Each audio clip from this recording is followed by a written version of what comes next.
Calm down. Why are you answering my phone? Do you feel guilty yet? Oh, her. What did you say? Our family is a total mess. I don't feel too good. What happened? A woman called Dad earlier.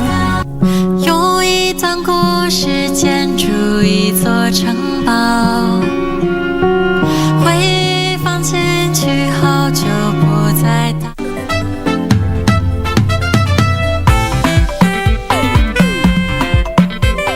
Do you guys ever read on your own? Why should we, Ma'alimu? And we are paying school fees for you to teach us. That will be making your work easier. You two ladies are mothers. Kamene. Can I take you out for a late cup of coffee? Wait, you people, are you going to ignore the fact that he has people to bring certificate of good conduct, 2 passport photos, photocopy ID, just to sell me one Tito, you are Aeda. Hey, Stamina, your new dress code is coming with new swag and new words, right? Are you saying you are the sugar in your tea, the kerosene in your stove? Yani, the pulmonary artery from your heart to the lungs.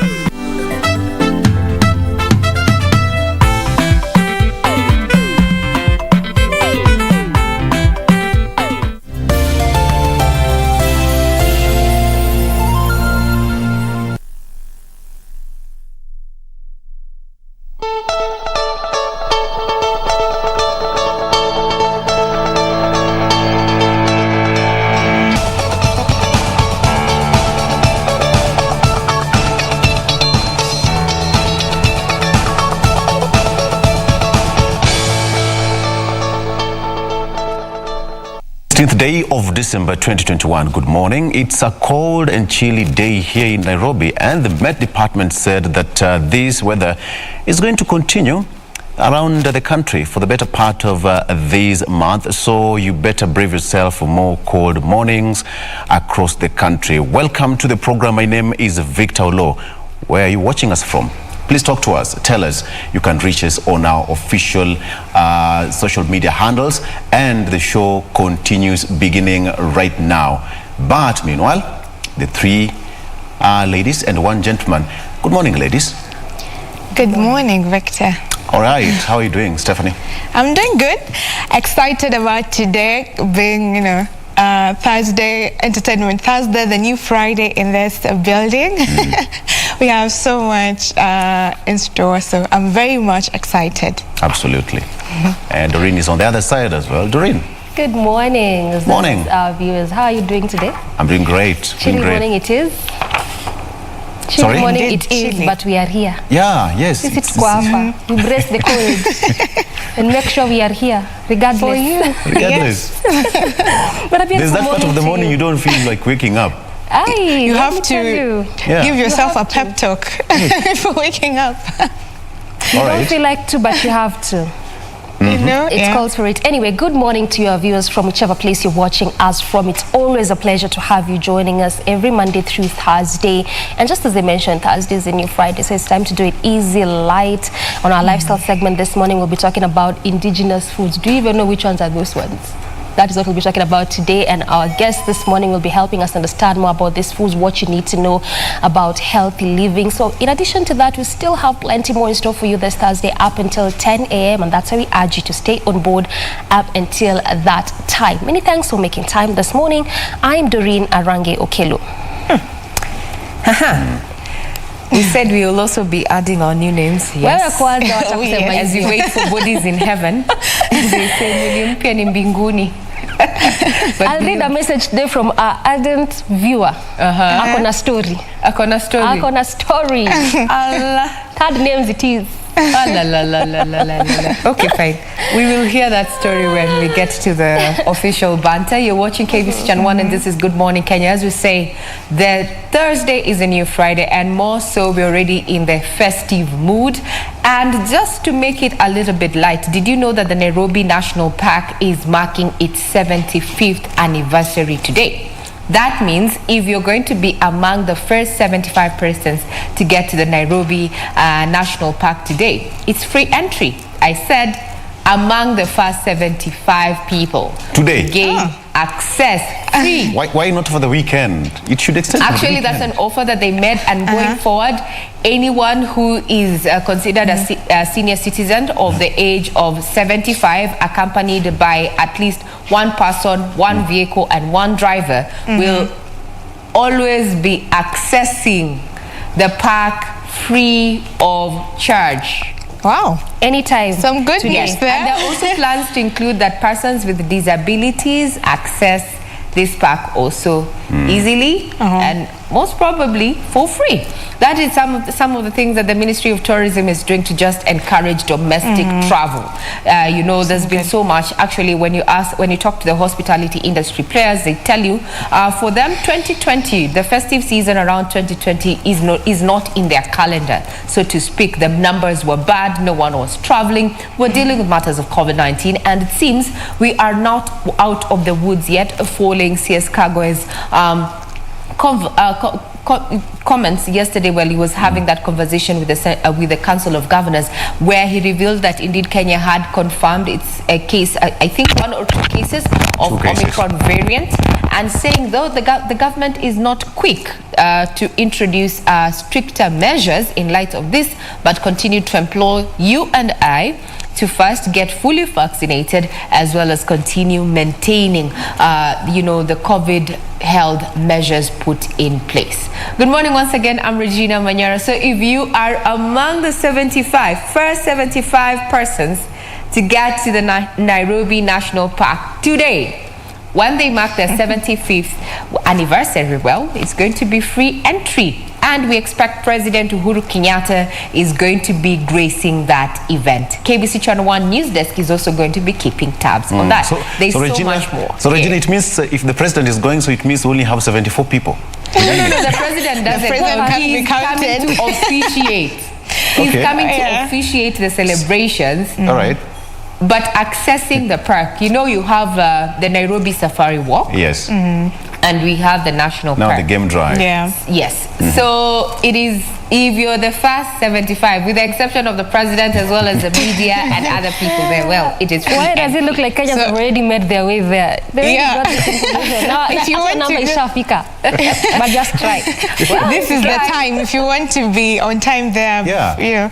To make it. And you see, also there are plans to actually even change the tourism calendar, so to speak, come next year, such that when we consider, or rather when the industry considers high season, especially this comes to, the international arrivals that are marked by, the crossing of the GNUs, or what you want to refer to as the wild beast migration. That's the 8th wonder of the world. It happens around June, July, late June, early July, crossing over from the Serengeti to the Mara.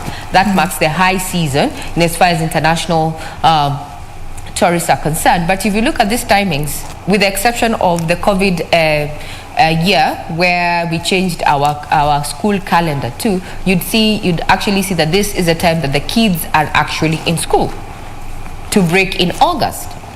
So this was considered a high season for the international tourists, so to speak. And government is working on how to tailor-make the calendar to suit both domestic travel and international travel.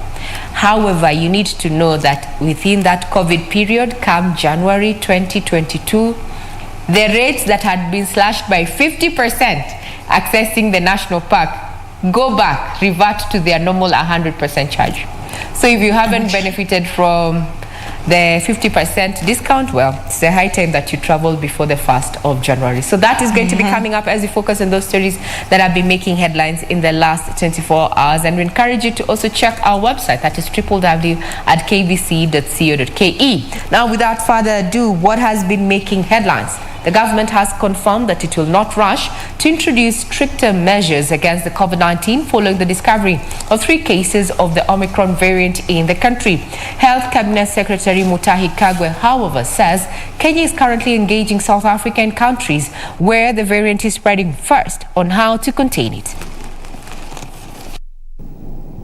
2 Kenyans and a South African have tested positive for the Omicron variant upon their arrival at the Jomo Kenyatta International Airport from South Africa. We have a lot of other samples that we are sequencing.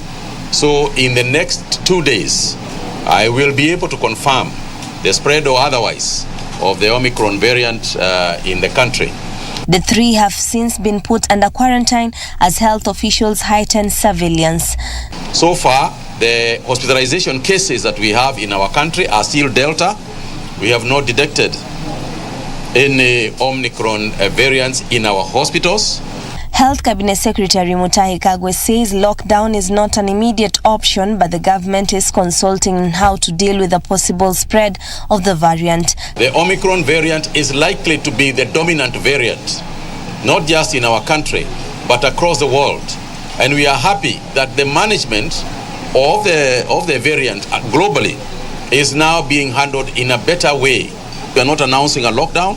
We are not announcing curfew hours. This is something we are observing, and in the next 2-3 days, we will be able to tell the country whether it is necessary for us to go back to some of those measures. Kagwe has urged counties to ready COVID-19 isolation facilities to contain the disease. We are not forcing anybody to be vaccinated. However, we must recognize that internationally, there are mitigating measures that have got to be followed. We are ready. We are confirming that our oxygen plants are functional and the ICU beds are ready. Kagwe says that though the Omicron variant has a high infection rate, the only saving grace is that a lot of people are not getting severe illnesses. I can predict that it's a matter of time before there is a wider spread of this virus in the country. The question is whether it will spread amongst people who have been vaccinated, in which case it can easily be contained, or whether it will spread amongst people who have not been vaccinated, in which case we are going to have high levels of hospital occupancy. Far as the Ministry of Health is concerned, well, Kenya recorded 799 COVID positive cases from a sample size of 7,529, bringing the positivity rate to 10.6%.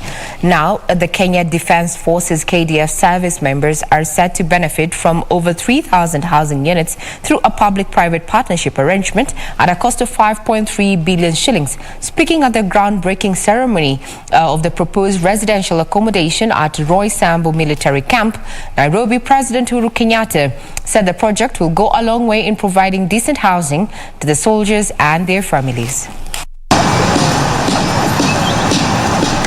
With the Kenya Defence Forces KDF facing a shortfall of 45,000 housing units for its service personnel, the Ministry of Defence intends to construct at least 3,069 housing units in the first phase. During a groundbreaking, President Uhuru Kenyatta said the project is to be executed within 2 years starting from December 2021. Ni mwanzo. Na tukiona na mimi sina shaka ya kwamba huu mradi utatekelezwa kulingana na vile mipango ilivyo. Kwa muda mchache sana tutaweza kuongeza huu mradi kuhakikisha ya kwamba kila askari anaishi kwa nyumba ambaye inafaa na anaishi katika kambi ya jeshi kulingana na matakwa ya kisheria vile inatakikana. The president said the housing units will be distributed in 5 regions: Nairobi, Nanyuki, Lanet, Gilgil and Nyali barracks. Construction at all the 5 sites are scheduled to run concurrently, with Roysambu site expected to be completed in June 2022.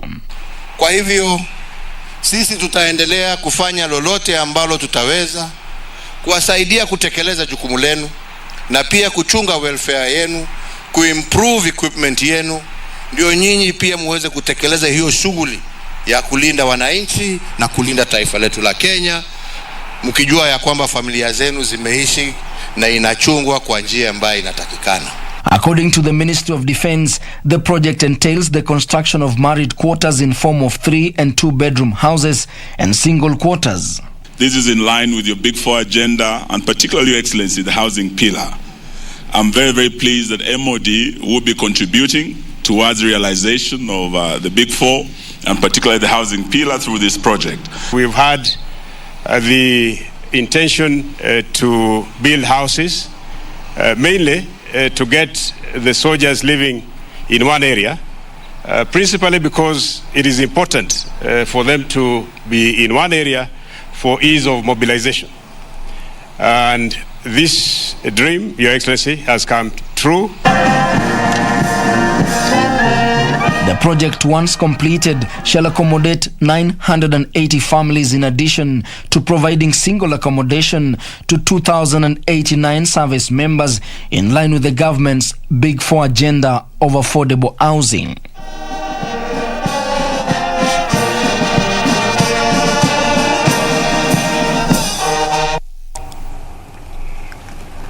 Now off to unsavory news here, where police have begun investigations into an incident in which a 41-year-old man was sodomized on his way home in Githiagara Mudhithi ward in Murang'a County. The victim claims he was hit on the head with a blunt object by 4 young men who dragged him into a secluded area and committed the despicable act in turns. The 2 suspects are in police custody as the search for the other 2 intensify. This 41-year-old man is nursing both physical and emotional pain. The aftermath of what he went through a week ago on Monday night while on his way home from Kahedhu Shopping Center, Kigumo, Murang'a, after an evening of drinking spree with friends is quite evident. Mimi naomba hii watu wameshikwa na wale wamefanya hiyo kitendo washukuliwe hatua kali. The man claims to have been accosted by 4 young men who roughed him up before sodomizing him. He was later discovered by passers-by who took him home, where he gained consciousness 3 days after the incidents. Ilikuwa Monday, nilikuwa nikienda nyumbani, nikiwa karibu na nyumbani akanigonga na pete, nikaanguka. Mimi nilianguka, na nikianguka nikashindwa na kuamuka. He would later be taken to the Maragua Level 5 hospital for treatment by Good Samaritans, where he was treated and discharged. Sasa kumpeleka kwa daktari, alienda akapimwa, nikapimwa mara 3, kisha kupimwa mara 3, tukaelezewa turudi na juu ilikuwa Friday, tukaelezewa turudishe Monday. Following the beastly incident, 2 suspects, Bernard Kamande, 25, and Eric Kimani, 21, who were positively identified by the victim, have been arrested and booked at Mudhithi police station as the search for 2 other suspects intensify. The beastly act has left the residents in great shock. Kulingana na vile iko kitendo kama hicho, haijawahi sikikana huku ama kuonekana. Kwa hivyo ni kitu imesagaza watu wengi.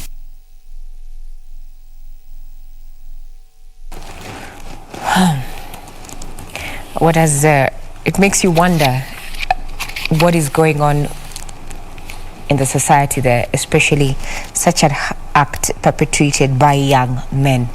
May those 2, if you have any information that may lead to the other 2 suspects or any other additional information that may lead to justice being served for this 41-year-old man, kindly get in touch with the requisite security apparatus. On to matters politics, where Deputy President William Ruto has intensified his efforts to woo the Western region during the OCA principles, urging the OCA principles from the region to back him up for the country's top job. Ruto, who hit out at Mount Kenya Foundation for endorsing Odinga, said the era where a few decide on who will lead the country is over.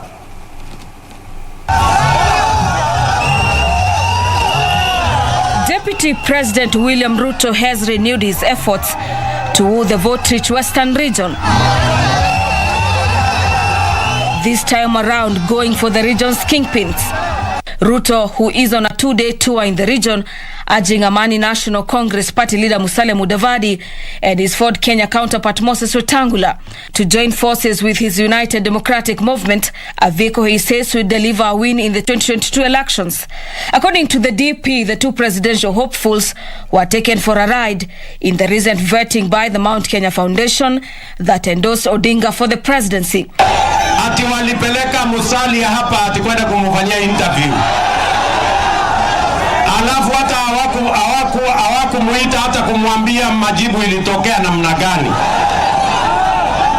Mimi nauliza nyinyi watu wa hapa Butali, mnataka Musalia afanye na kitendawili ama afanye na mimi? Afanye na kitendawili ama afanye na hasla? Afanye na hasla.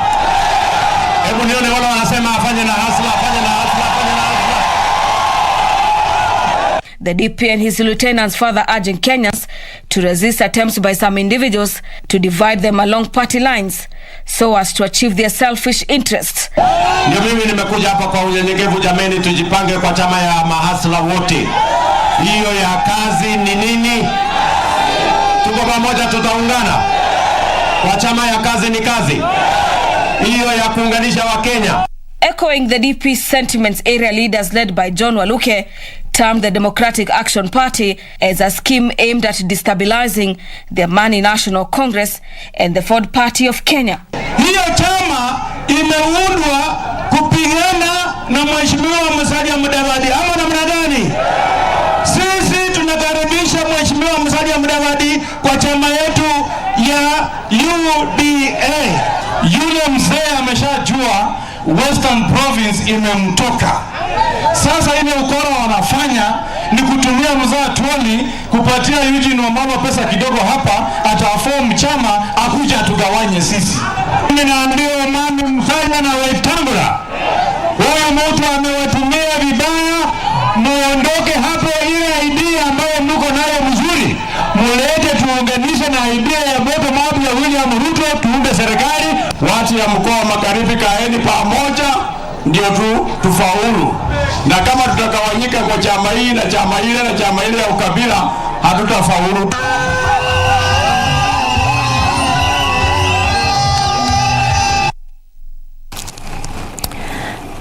Politics, as they say, a day is quite a long time. Now, Kenyan women are being urged to demand greater involvement in the country's politics. A section of female leaders say women will not settle for less and will challenge all male presidential hopefuls to nominate women as their running mates in the 2022 general elections. The Maendeleo ya Wanawake annual general meeting has provided a platform for women in leadership to seek to redefine the place of women in Kenya's politics. Tunaenda siasa, na hiyo siasa si ya mchezo. Vijana wanasema wataki historia, sisi tunasema historia inakufundisha mahali pa kuenda. Kwa hivyo tunaomba sana, na hakuna siku hata kwako nyumbani huwezi kafagia historia. Kitui Governor Charity Ngilu charging the Maendeleo ya Wanawake organization to maximize on its membership and push the women agenda in the next general elections. They can say our 4 million members will vote for this particular candidate, and for that reason they can get what they want. Kitui Governor Charity Ngilu says the time is right for a female deputy president. 1 as a running mate and 2 in their parties, political parties. If really I was given that opportunity and on behalf of women, I would love to take it. I would love to take it. But even as women pushed their agenda, calls for the empowerment of boys also reverberated. We got into this thing of empowering the girl by putting off the man, putting off the boy. Now we have a situation like the one I've just described. The girls that are so empowered want wives, husbands, but they can't find those husbands. Unless something drastic is done, the man that we have known for a very long time is going to become extinct. Adapt the affirmative action model, because it is affirmative action, the extra weight put on a section in society at a certain time to help them move from one place to another. We have explained to men for years, affirmative action doesn't mean free things. Tuko na shinda kama nchi. We hear the cry of our boy child. We do. And therefore the need to have brought the bishop. We start this positive masculinity. We are going to be doing programs countrywide. So even as we talk about political empowerment, we realize kuna pahali values tumeacha kwa nchi hii. Bishop David Oginde argues that the buck stops with women in the creation of safe spaces for both genders. So women are ready to take up the running mate position. We'll be keeping tabs on that as the political winds continue blowing ahead of the general election slated for August 9th, 2022. On that note, we take a quick break. We'll be right back.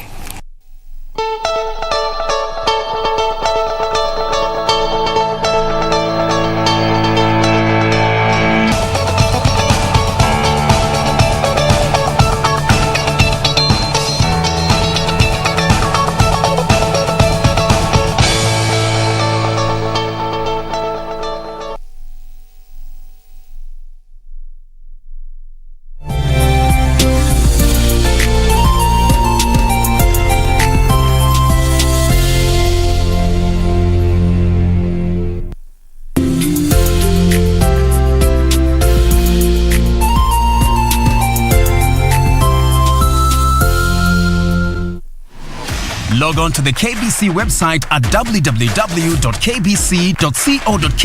to get the latest breaking news, entertainment, sports, politics, lifestyle or business trends from Kenya and around the world. Never miss new episodes from your favorite TV shows, reruns and movies. Just stream online or watch live on your YouTube channel at KBC Channel 1 TV shows. For the day's biggest stories, trustworthy news and family entertainment, log on to KBC Channel 1. Watch what you want anytime, anywhere.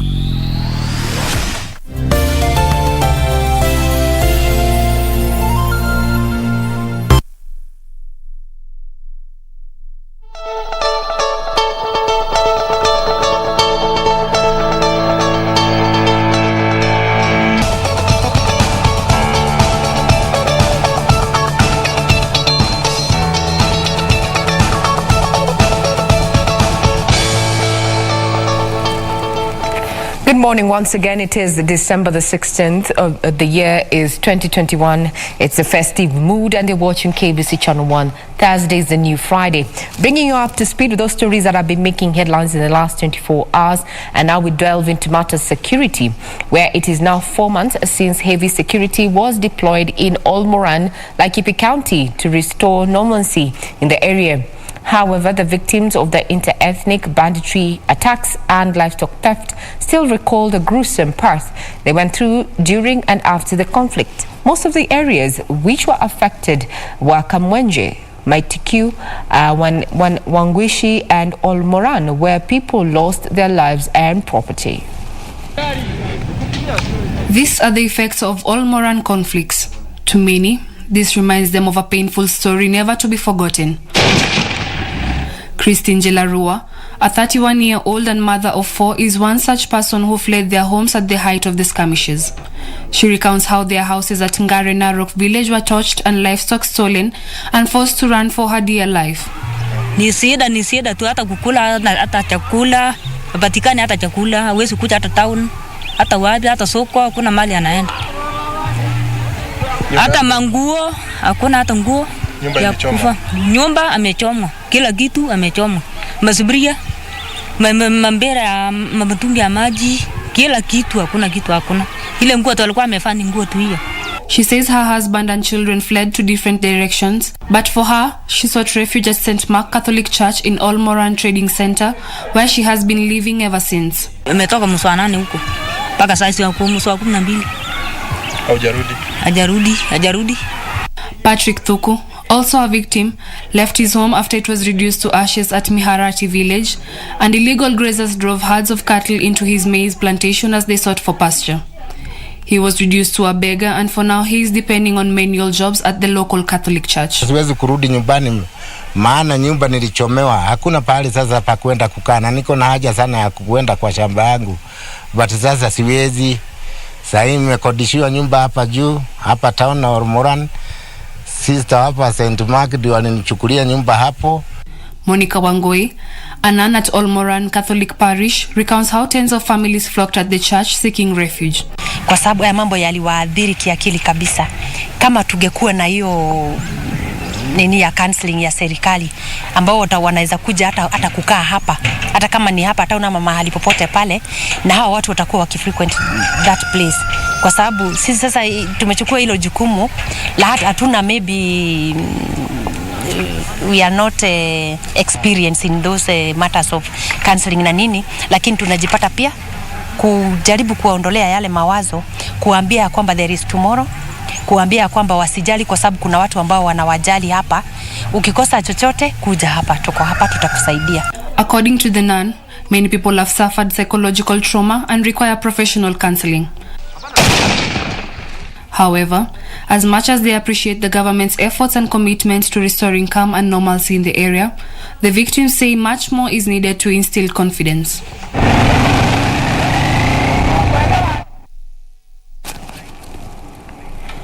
To the counties, residents of Siaya seeking medical services in government facilities will have to be vaccinated before they are attended to. This will ensure the county achieves the target of vaccinating a total of 115,000 people by the end of December.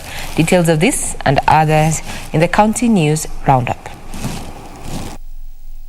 According to Siaya County Immunization Services Coordinator Joshua Ondiege, Siaya County is looking to play its part in the war against COVID-19.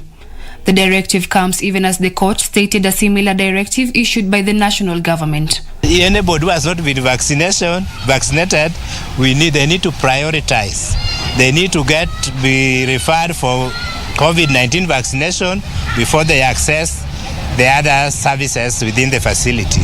Meanwhile, the government says some 12,000 families in Narok East Sub-County will be handed 3,000 shillings to cushion them from the drought. Kusikuwe na shida kwamba kuna shida ya njaa. Serikali iko na itachukua hatua ambayo inafaa kuhakikisha kwamba kila mtu amepata chakula ya kula. Elsewhere, drama unfolded at Embu Water and Sanitation Company offices a few hours after the board of directors reinstated suspended managing director, Engineer Felix Mutura. I've reinstated him with a letter signed by the chairman on behalf of the board of directors, and now he's in office. I've called all the managers of the company and I've addressed them, and they are now in support of the company, and the company now going forward is on safe hands. So we have agreed with them both, let them sort out their issues and let us work. So as we are now, I'm the still acting MD, na kazi inaendelea, wananchi wakunywa maji. Finally, transport was paralyzed along the busy Meru-Nanyuki highway for the better part of Wednesday after locals took to the streets to protest against a spike in accidents. Nitachukulia hiyo mambo na ile uzito inahitajika, na nihakikishe kuwa bump imeweza kuwekwa katika eneo hili. Shule mingi tuko nazo za serikali, tumehakikisha kuwa bump zinawekwa ndio watoto wetu kuwa salama.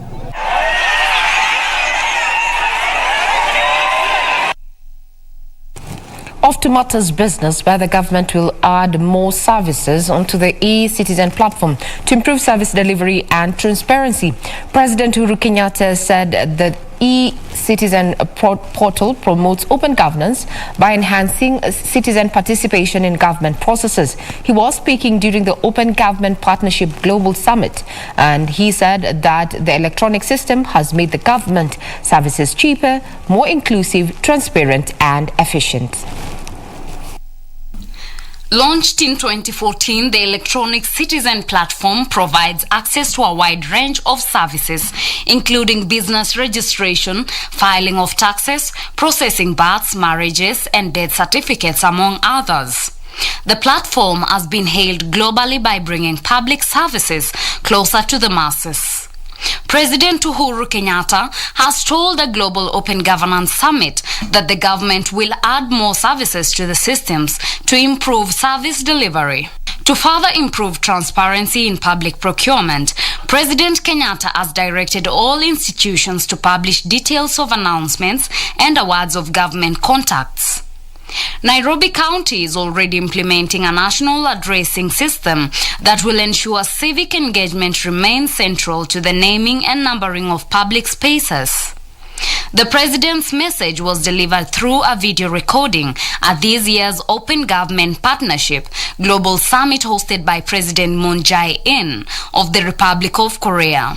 President Kenyatta pointed out that the Kenya's commitment to open government is reflected both at the national and county levels, noting that 4 of the country's 47 devolved units had joined the OGP initiative.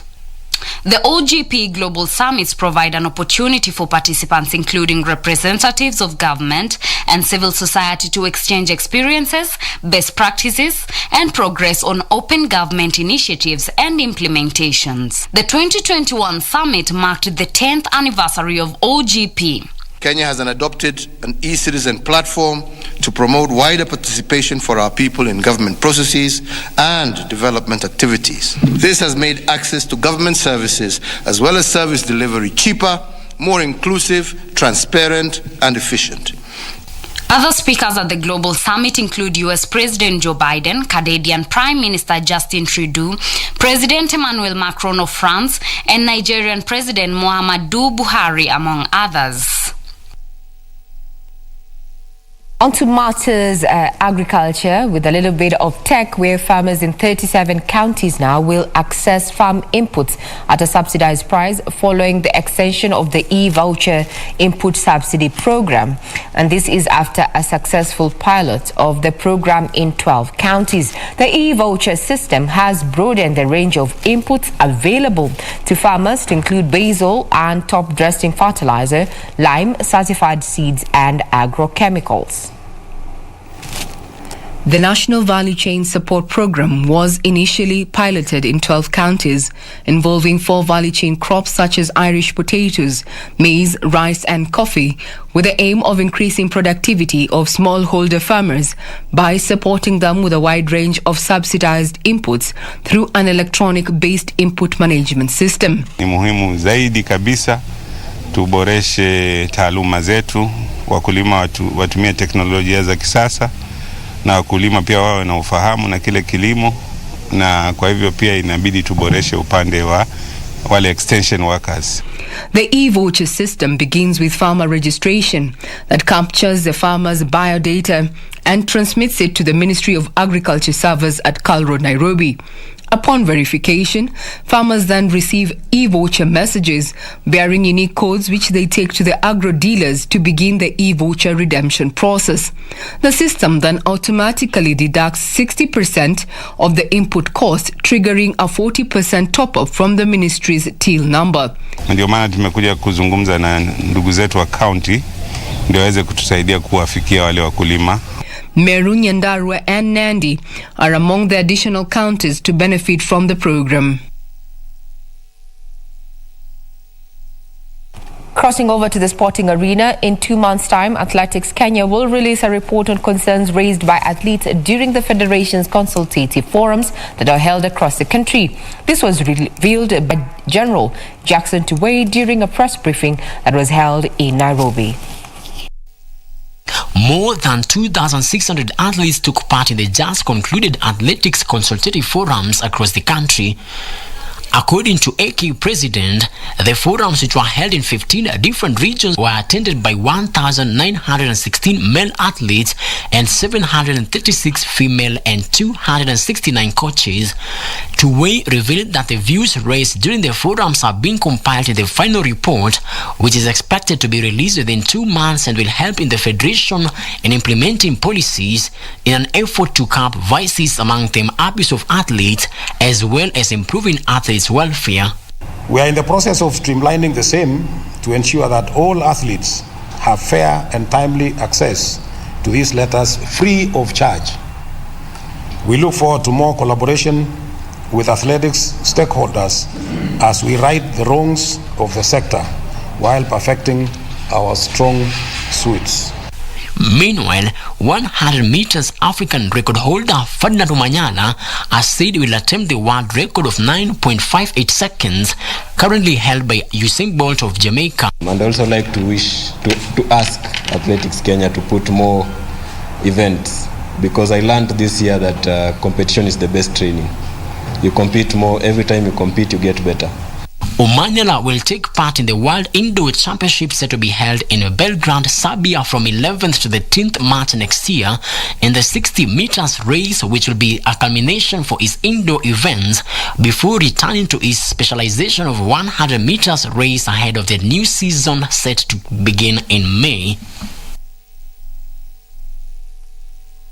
Kenya Premier League giants Gor Mahia and AFC Leopards yesterday unboxed their new home and away training kits at Camp Toyoyo grounds. The two clubs will, for the rest of the season, step onto the field in new kits sponsored by BetSafe and designed to reflect their rich heritage. Giants Gor Mahia and AFC Leopards will wear new kits sponsored by BetSafe for the rest of the 2021-2022 season. Gor Mahia will don their traditional green, while the Leopards will continue with their brilliant blue and white color scheme, both retaining the visual hallmarks of their respective clubs. The early Christmas present was handed over to the clubs by BetSafe, who assured the teams of their support as they battled it out for the rest of the season and beyond. I know this year is a bit tough, but hang in there.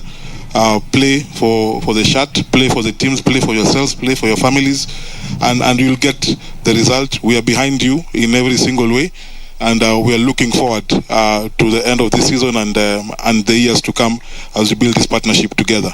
BetSafe is also looking to renegotiate the terms of the sponsorship that were changed earlier in 2021 due to the difficult economic climate occasioned by the global COVID-19 pandemic. Last year, we witnessed a final between the two teams in the cup competition, and I want to give you assurances again that we, as Gor Mahia at least, let me speak for ourselves, will always put our best foot forward. Kogalo will take to the field in their new kits for the first time on Saturday against Kakamega Homeboys, while the Leopards will leave the den to face Talanta on the same day. I know when people outside think that inside is very rosy, it will be very prudent if the government of Kenya today decided to say that football, being the mass game in this country or worldwide all over, they need to invest. Let us invest in football first and foremost. Gor topped the table on 18 points, while Leopards are 13th, 10 points behind.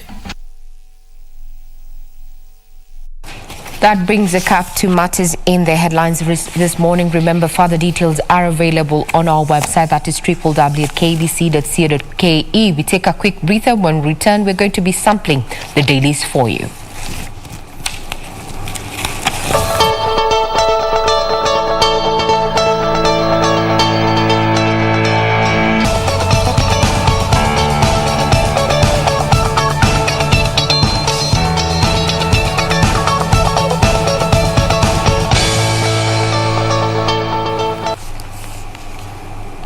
Welcome back to the program. We now continue with the show, and right now to our second segment, that is in the headlines, where we get to sample for you the different stories that have been highlighted on our dailies. And perhaps you can begin with how the front page of the PD looks like, and this is in respect to COVID-19. A lot is already being said in regards to the new variant, that is the Omicron variant, and also WHO released a report in regards to that, where they just say that this particular new variant is spreading at an unprecedented rate. This also comes after Kenya already reported 3 cases as of yesterday, as it was mentioned by the CS Health yesterday, and this is again why Kenyans are being urged to continue taking caution, continue adhering to the COVID-19 protocols, as well as ensure they get vaccinated. That story of actually COVID-19 has been fleshed out this morning from page 4 through 6, just highlighting this particular new variant and just saying the different countries in which it has been detected. And also the reports coming out is that it could have actually spread further, only that in some areas it hasn't yet been detected.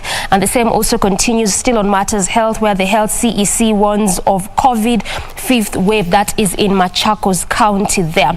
So away from Matters Health and perhaps COVID-19 to a bit of some elections and what KNCHR is set to do in respect to just setting aside 160 million for poll monitoring, saying that this is the best way they can be able to monitor next year's general election to ensure that they're actually free and fair from their side. And this is perhaps why they're setting aside all this money to just ensure that they get to monitor this elections. When we get to the details, I'll be telling you how this money has been just broken down in different capacities to ensure that actually all the elections come next year will be well monitored. And in Kilifi County, there's panic as lion is on the loose as it has critically injured. To remember that we've been actually having this kind of stories over time in different places in the country where we have most of these wild animals either encroaching into into people's areas or even into most of these farms. And right now there's actually what Kenyans are saying in most of these parts, and particularly in this particular county where this lion is said to have injured two, is that Kenyans are now asking, especially the KWS, to come up with measures that are going to ensure that at least most of these wild animals get to stay in their designated areas. But in regards to these two who have been injured in that particular county, at least now they are getting treatment in regards to that.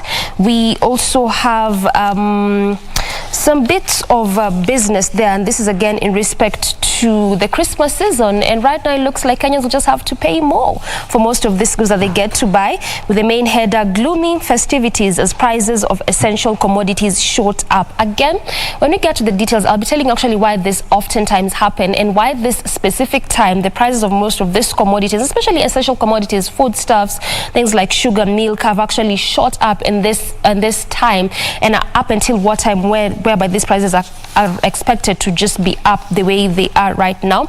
And again, also a latest report by TIFA shows that Sakaja is the most popular Nairobi governor aspirant, being followed closely by Esther Passaris, that is at 11%, Sakaja at 13%, just saying that if elections were to be held today, he's perhaps going to be the most preferred candidate for the gubernatorial seat. But where exactly does it put the others who are also trying to vie for that particular seat?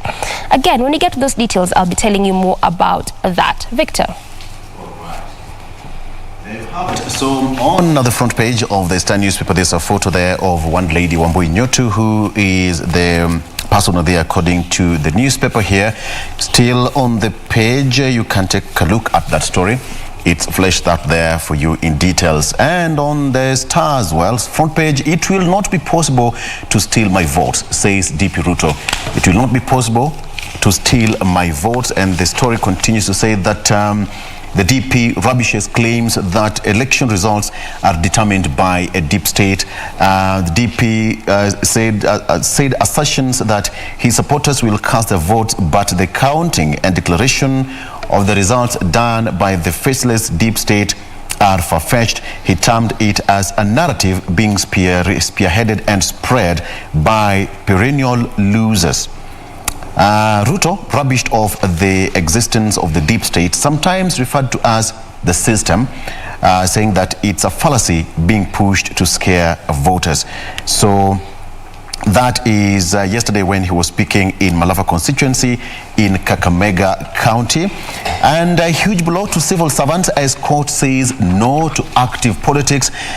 This backs EACC that UON Don Ben Sihanya must choose between ODM and varsity job. Now, civil servant Justice Ndumanderi said that public officers with active roles to play in the management of political parties are bound to relinquish their positions in the civil service. The judge made this proclamation and this pronouncement on December 9th in a ruling on a petition by Professor Ben Sihanya, who has locked horns with the EACC over his appointment as the chair of the ODM disciplinary committee. Now, excuse me, according to the justice, the said conclusion is that this rests within the meaning of the section 23(2) of the Leadership and Integrity Act, as read together with section 12(1)(c) of the Political Parties Act. He said that the prevailing circumstances under the petitioner is deemed to be a public affair, since he fails in the realm of a person whose remuneration and benefits are paid out of money provided by Parliament. So, for the civil servants, it's now either you take your job or go straight to politics. And moving on quickly to some story here that job losses pushed urban dwellers into farming. That's according to World Bank research. The global lender notes that employment increased in rural areas, mainly in agriculture. So according to the report, the pandemic has had a huge impact on the labor market, and some of the scarring will have longer-term implications. Unemployment increased in urban areas while employment increased in rural areas, with agriculture being the top option. Let me get your point on this one, Regina. From the business side, this points at a very positive note in terms of the economy and the food production in the country, right? Well, it depends on from where the angle you're looking at, because earlier this week we had a report indicating that we might be headed to a drought at least January, February, so to speak. Then also there's the issue of, do we have the reserves that we require? Compounded by the fact that we're headed to a general election. We have had a good harvest, so to speak, and even you heard from that particular story by PS Agriculture Hamadi Boga saying that they're also working on just getting more farmers to sell to them as NCPB, to sell to them their produce. So give or take, if you look at it, you can say we've had good rains, but the issue is where the farmer is concerned, are they taking home what they require? The issue of food security is fluid, so actually it's part of the government's agenda. Yes, it is, but it's quite a fluid situation because on top of that, there's also the purchasing power of Mwananchi, so to speak. Because if you look at the survey that was given yesterday by the central bank, it indicated that a majority of households actually deferred, or rather took advantage of the moratorium on loans for that 1 year, at around 14%, so to speak, because of the purchase power had gone down because of the COVID-19 disruptions. And also in as far as we had good weather. Remember, we were also dealing with the fall armyworms from 2018. We were also dealing with the locust invasion, and it hit around 10 to 9 counties in that space. So we are still working on food security. We are not there yet. And there's been a conversation even within government to have that we move from over-reliance on maize and take up other cereals, the sorghum, the green grams and such. And the e-voucher has been launched in 37 counties, so to speak. So it will also bring the cost of inputs down so that the farmers now can have a little bit more. Government 60% immediately you get on the e-voucher, 60% is deducted off, and this and your verification indicates that the ministry immediately takes off the 40% of what is remaining after your for your purchase. So 100% subsidy, so to speak, on farm inputs that not only just include certified seeds but also fertilizer and lime. And in future they're talking about financing and soil testing. So it's a journey we're walking. We're not there yet. And I think it's also the increase of production companies around the country of producing fertilizers and all the farm inputs. I think it's okay. Somebody like Doreen must be happy. In western side of Kenya, ugali is the thing. Okay. We're just appreciating government's efforts to actually help and assist Kenyans. See what we're Western peke yake. It's for food basket. We do a lot of kwon. Okay. And finally, still in business, Kenya ranked among top 4 export-import markets in Africa. 27% of the surveyed reported that they trade more with South Africa, Ghana, and Kenya. So inter-African trade is on the rise, with at least 50% of countries in the continent trading with each other. That's according to survey. And this, according to the Africa CEO survey by Pan-African Private Sector Trade and Investment Committee, shows half of the respondents surveyed import goods or services from other African countries. And I think most of the African countries have been championing for the inter-African trade between the countries. And if you ask me, this is the way to go. So Kenya, South Africa, and Ghana, way to go. Now, talking about that, or rather that beating as far as matters of exports are concerned, Kenya and Uganda are embroiled in an egg war. Vita ya mayai. We will be giving you details when we come back. Do keep it right here.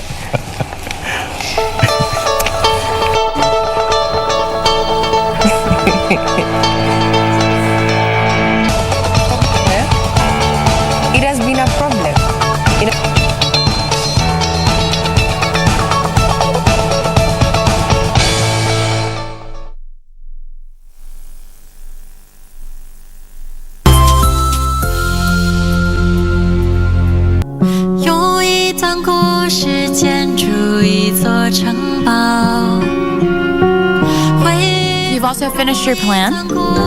Research and Development Manager. Whoa, but I don't see your name. What? Dear, don't be too upset. Just calm down. Why are you answering my phone? Do you feel guilty yet? Oh, her. What did you say? Our family is a total mess. I don't feel too good. What happened? A woman called Dad earlier. 用一段故事建筑一座城堡，回放进去后就不再打。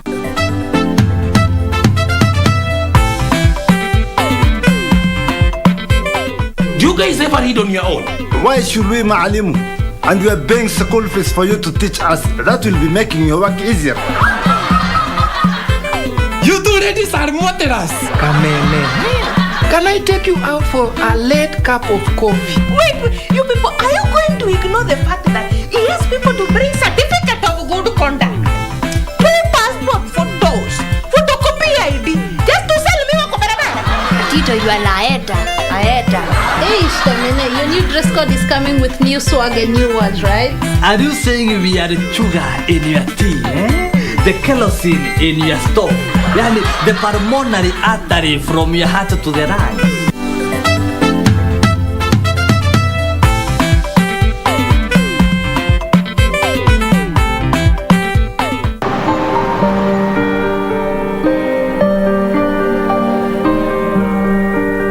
Think about this for a minute. There's nothing to think about. For many years, for most of my life, in fact, I have been resisting the urge to take someone's life. I think it'd be easier to start at the end, which is here.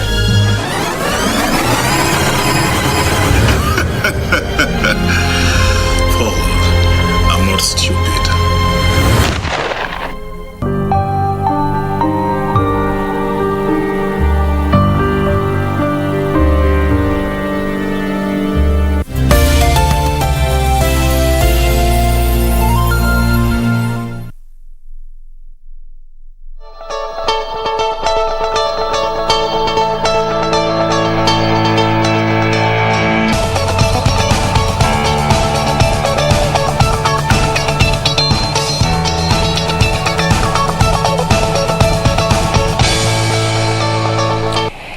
Good morning once again if you're tuning in. This is KBC Channel 1. Good morning, Kenya. We're just sampling what has made headlines in the various dailies that we have in studio.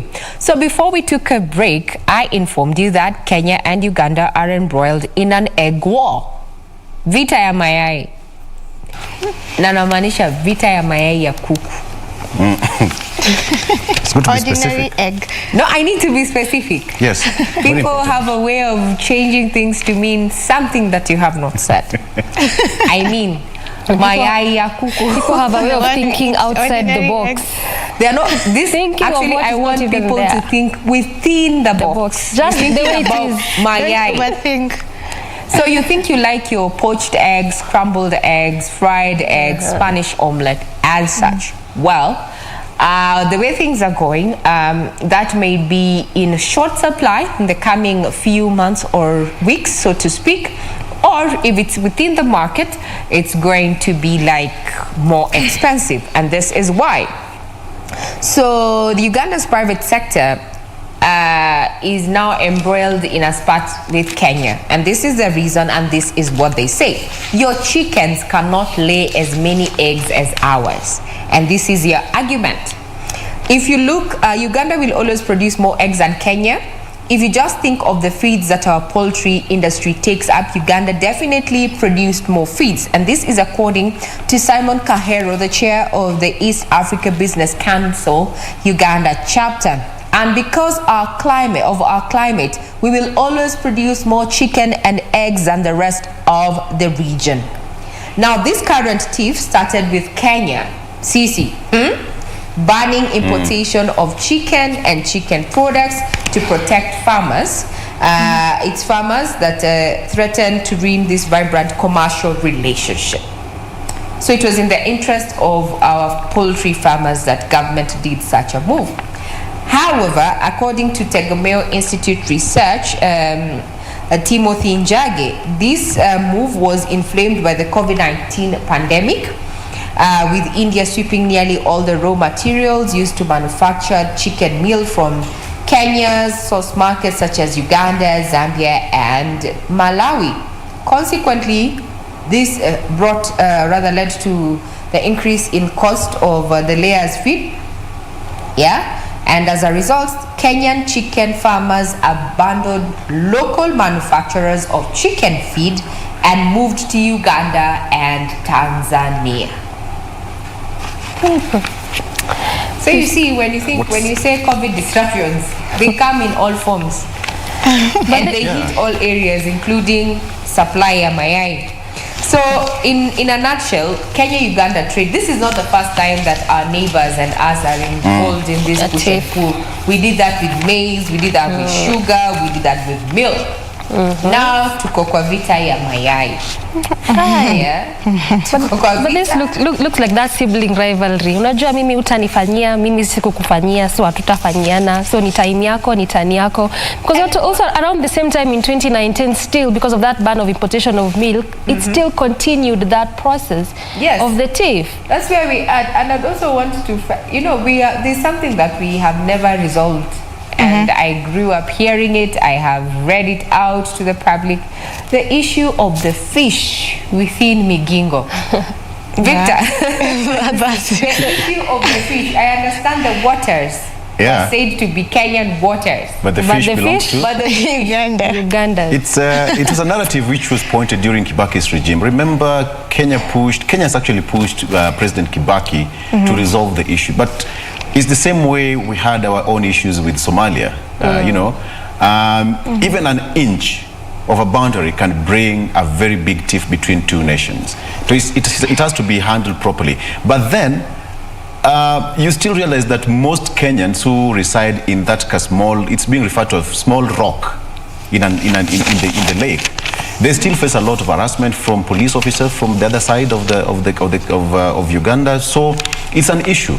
How it's going to be resolved years from 2002 during President Kibaki's regime, and now President Uhuru Kenyatta is leaving office without that issue being resolved, it still leaves so many questions unanswered. How is Migingo Island going to be resolved? Is it part of no man's land? Is it part of Uganda, or is it part of Kenya? Ama samaki ni ya na maji ni ya, So it's a tough decision. Personally, I can't really. But some of the experts in regard to vita ya mayai here, so to speak, and I'm saying it on a very lighter note, but it is something of consequence, because if you look at Kenya-Uganda trade, the value of what Kenya sold to Uganda in 2020 is at 72.2 billion. What we sold to Uganda, and what we bought from Uganda in 2020 amounts to 25.9 billion shillings. So this is a love-hate relationship that has to be resolved, lest we are going to see the entry of, smuggled goods through our borders. And this is going to create more harm than good, especially for these farmers that the government has been quick to try and protect going forward. So this is a regional bloc. We will be keeping tabs on what happens, especially when you look at, the EAC, the regional bloc, working at having even a common market, so to speak, and also having a common currency. These are some of the things that have been working within the East African regional bloc. So we'll be keeping tabs on this particular. But you see, again, Regina, one of the reasons, again, Uganda, we do a lot of trade with Uganda. Uganda is a landlocked country. So unlike Kenya and Tanzania, where we have got our ports around, Uganda depends mostly on agriculture. So if they have enough supply that can sustain them, the rest wanapeleka wapi? But when you look at that tussle, it looks like really it's just been an ongoing kind of war, perhaps beginning from that issue of Migingo Island. All these other things of sugar, milk, It'll just be looking like sideshows, but there's actually, it's deep-rooted. But nonetheless, the CS Trade is saying that they're looking for ways to actually resolve it, given the fact that Uganda is a really good trade partner of Kenya. But trying to resolve it on these particular side issues, as I would call it, as opposed to looking at the deep-rooted issues. I don't know if that's going to even solve the problem. Yeah, I believe we should, get to the roots of it so that we don't have cases like this occurring again in future. Maybe another product, we can never tell. Okay, Steph. Okay, let's take a look at the Daily Nation. On the front page, we have KRA to access cash in secret bank accounts. So this story is on page 9. And we are told that the Kenya Revenue Authority is set to get unfettered access to information on secret bank accounts held by Kenyans in 106 foreign countries, tightening the news on tax evaders and beneficiaries of illicit wealth. The National Treasury has, in a legal notice, disclosed that in the final stages of signing exchange of information agreements with multiple tax authorities across the globe, including the popular tax havens such as Switzerland, Panama, the British Virgin Islands, Mauritius, Jersey, and Monaco. And these regulations shall come into operation on January 1st, 2022. You can get more on that story, but we'll get into it just in a few. Also making the front page is the story on Ruto and Raila, who are fighting for voters in diaspora, which is said to be the 291 county constituency that is only eligible to vote during the presidential elections. And now every vote counts. And from 2013 elections, we saw how President Uhuru secured his presidential seat only by 50% threshold and avoided a runoff by the thinnest of margins, about 8,000 votes, to secure victory against Mr. Raila Odinga, his closest challenger. So every vote counts, and the diaspora people are being hunted by the aspirants, presidential aspirants. Another story making the front page is the Omicron virus, news on the Omicron virus, which is at peak and expected to even rise during the Christmas period. So we advise to take caution and go for the vaccines, to just wash our hands, sanitize, make sure that you're not in crowded places, all these regulations that we know already. To other news is that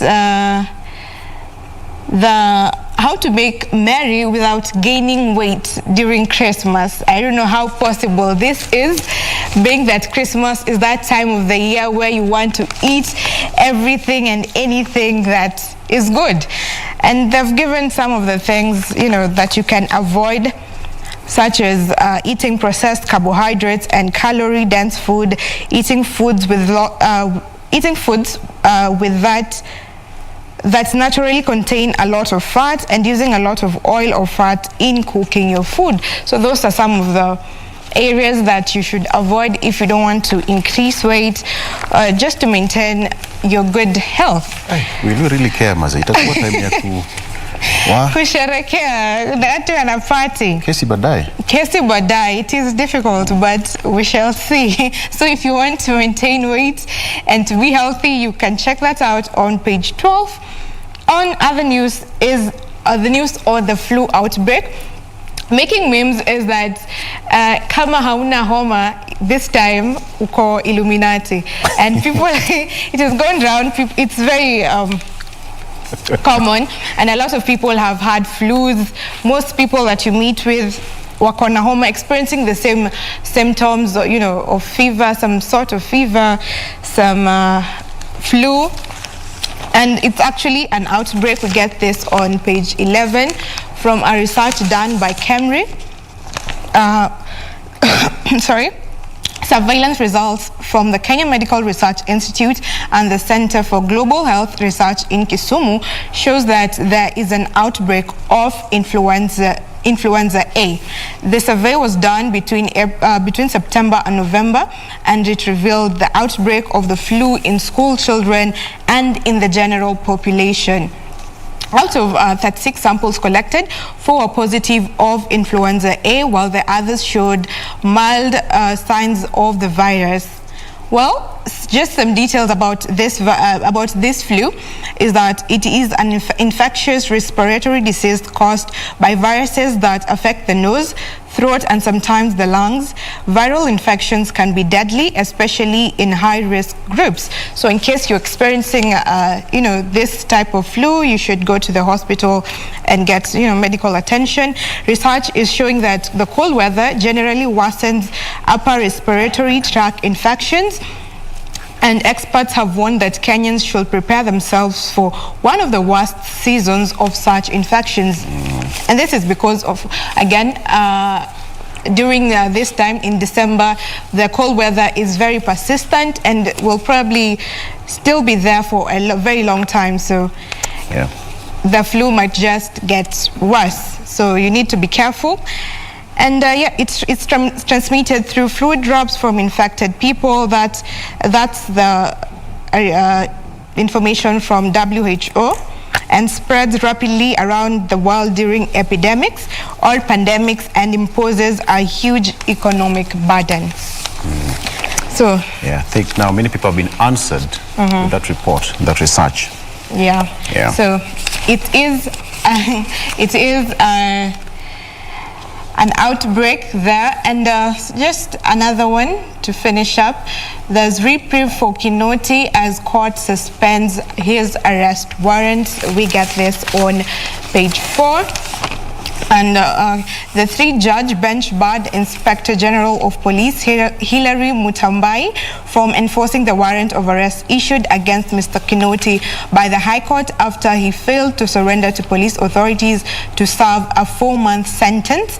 And the order is temporary and will remain in force up until April 1st in 2022, when the Court of Appeal will issue its decision on Mr. Kinoti's request. So that's what's making the front page on the Daily Nation. Before we let you go, Steph, 1st of April 2022 is when we're going to be having the courts make a decision over, Kinoti, right? Yeah. April 1st happens to be April Fool's Day. Fool's Day. I'm just... who's fooling who? Who will be fooling who? Was it a coincidence? Or something was serious about it? Who is lying to who? Whatever you do with that information, that is entirely up to you. Yes. So that's some of the stories making the Daily Nation. Okay, so let's just look quickly on the news that is there, especially for Kenyans, given it's the festive season, time to make merry. Steph mentioned there on the Daily Nation that looking at that particular article whereby, is it easy to eat and not grow big as it may? Well, it's the festive season, time to eat a lot of food, but there's a bit of sad news for Kenyans because it just looks like the prices of essential commodities are set to shoot up, and this is that latest report, and they're giving reasons as to why this is actually going to happen. Prices of basic commodities, essential commodities such as sugar, milk have been soaring high, up, and that is also expected to continue at least up until early January. And this is just going by the continued rains, as this article is highlighting, whereby chairman in charge of tomato section at Kongowea Market, that is Julius Mutegi, said that this situation has actually worsened by continued rains in upcountry and increased cost of transportation due to high fuel prices. And he says that as you approach the festivities, prices of commodities always rise because areas where the food products are produced are experiencing harvesting delays due to heavy rains, thus making transportation slow, triggering low supplies. So kama unapanga kukula ukwe mbigi kidogo it may be a bit difficult for you because prices of these things are expected to, actually they are high as we speak, and that is expected to even continue up until end of this this year, at least up until early January. Then again, quickly just on what Kenya National Commission of Human Rights is said to do. This is as we head up towards next year's general elections, whereby they've set out money aside just to monitor the elections, to monitor the polls there. And they are saying that the major reason for this is just to ensure that actually there's transparency, free and fair elections. Just to break it down for you a bit, is that they've actually set aside 160 million for this purpose, and out of this 160 million, 20 million will go towards monitoring campaigns, with a similar amount going towards monitoring the elections.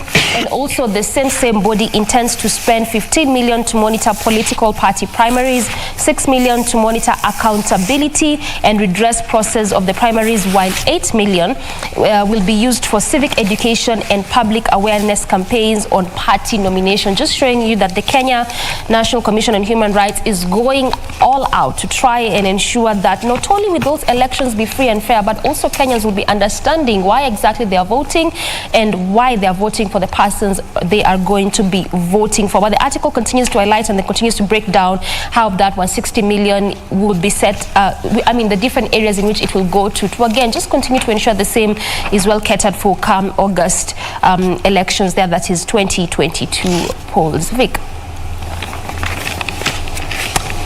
Yep.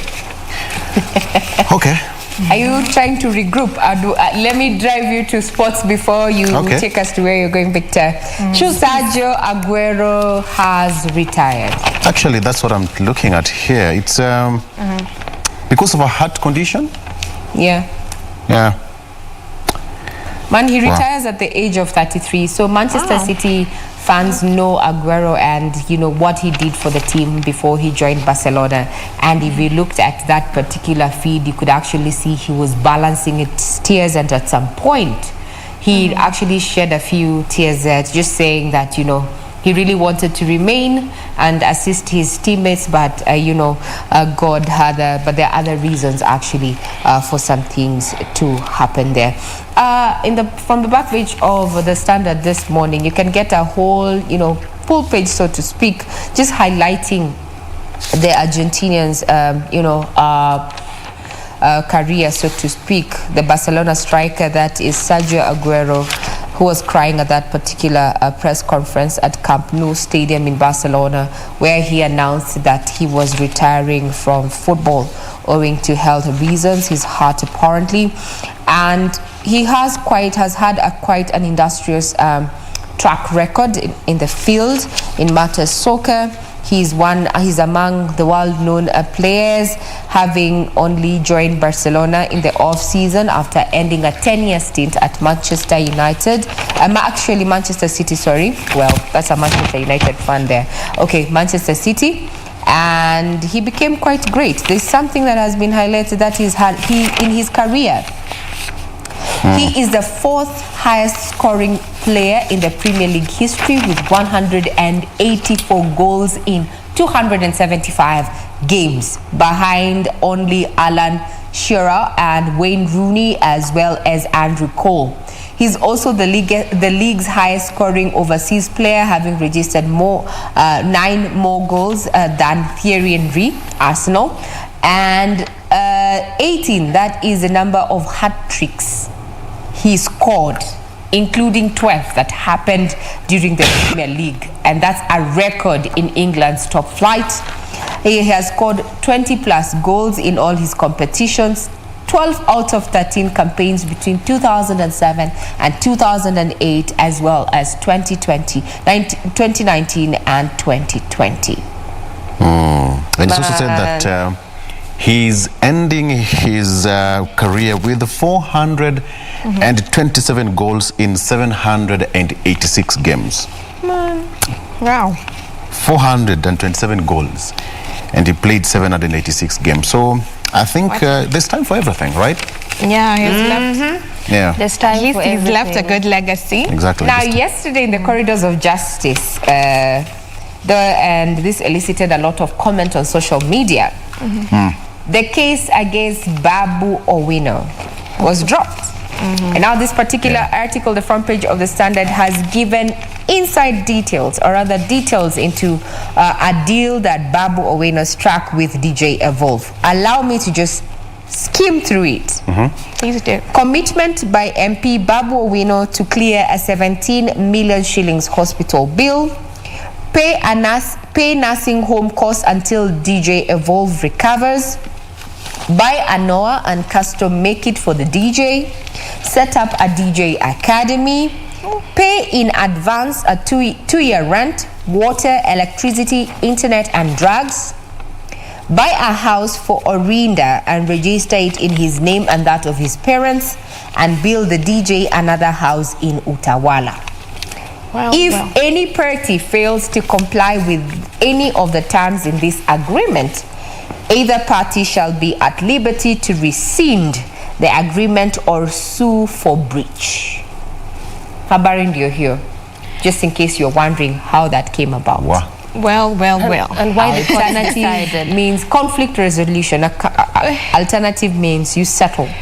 So that is part of the settlement, so to speak. You can call it a settlement. I'm not legal. I'm not legalese, so it might not be part of the legal language, but that is what is contained. The further details are available on page 8 of the Standard this morning. That is there's just a lot that was said in regards to that, settlement. Some saying that poverty is a hindrance to justice, and this is why he's actually agreeing to all that. Some saying that when you look at the bigger picture, which one is way better, all these settlements or just choosing to go on with the justice process? At the end of the day, it just depends on the individual. But look at it this way. I am of the school of thought that this is actually... No, I'm not saying someone's health has a price, so to speak. But let's be very realistic. You'd have pursued legal. You've already gone legal. It has given you what it has given. Your life will never be the same. But can it also change for the better, so to speak? So the deal is not an admission of guilt, however. That is what they say in that particular deal. And talking about reprieve, also, you remember controversial story, Dutch businessman Tom Cohen. Now the widow has won the first battle to regain control of his multi-million shillings wealth after a high court suspended a grant issued to his brother to manage the estate. So Wairimo strikes one on that. We'll be keeping tabs on that, including other stories that are making headlines in the corridors of justice. All right, we bring Regina, in the headlines to a close. Before you go, Regina, you talked about something, the 75 years, the president of the anniversary of the National Park. Oh, yes. Let me ask you, to all of us, did you know that in the early 1950s, more than 30,000 wild beasts used to cross from Athi Kabiti to the Nairobi National Park? Wow. Wild beasts. Actually, that was the second largest after the Masai Mara Serengeti. Right now, the report says that not even 100 of them cross. Wow. But how can they cross? Are you looking at the expansive, there's lots of development. That corridor has already been closed off, so to speak. And this is one of the issues that environmentalists are dealing with. Ecosystems are changing, and humans have not learned to better coexist with the wildlife. So. Yeah, and perhaps also that's why when you look at the encroachment of most of this wildlife to human habitat, it's just the same concept. Yeah, we need to do something about it before it's too late. It's already late. It is, but we can do something about it. To be done. Unless it's ndio tuhame tuachie wild animals their part to come back. Nani alipata mwingine wa kwanza? Nani? We will not answer that. Remember, we are bringing this to a close and getting into an exciting aspect of Thursday being the new Friday and tutaanza na chakula. There we mentioned the fight vita ya mayai tumemaliza. Now we want to talk about chapati. Oh. Hey. Chapo. Steph amefurahi. Is that your favorite? Chapati. Najua kuna watu wanapenda chapati madondo. Victor Olo. Chapati with anything. But that conversation is going to be coming up in not too long, and this is all going to be for a worthy cause. So do not go away. We'll be right back.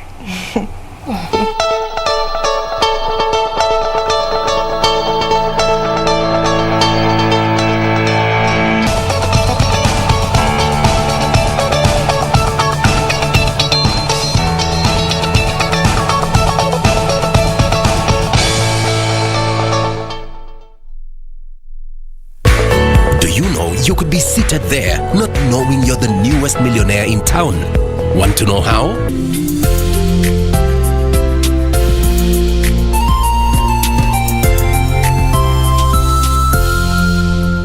Visit ufaa.go.ke or dial *361# and find out if there's any unclaimed cash and other financial assets in your name. Labda umeomoka na ujui. Unclaimed Financial Assets Authority. Receive, safeguard, reunite.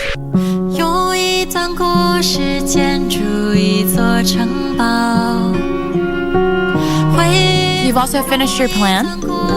Research and Development Manager. Whoa, but I don't see your name. What? Dear, don't be too upset. Just calm down. Why are you answering my phone? Do you feel guilty yet? Oh, her. What did you say? Mom, our family is a total mess. I don't feel too good. What happened? A woman called Dad earlier.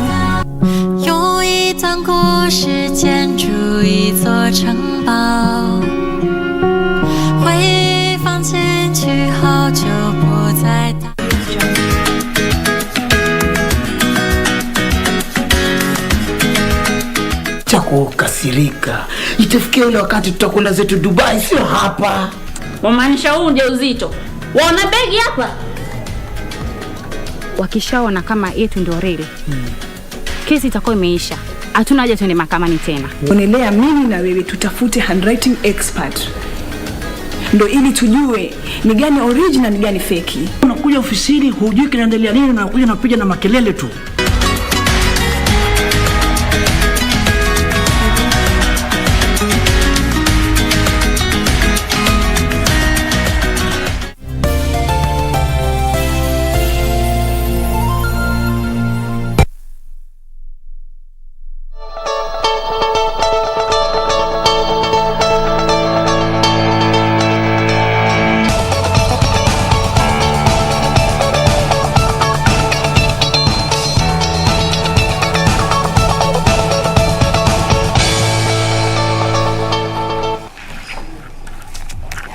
Good morning. If you're just joining us, this is Good Morning Kenya, and Thursday is the new Friday. Before we took a short break, we're telling you why you need to be on board with us this morning, because we are talking about chapati.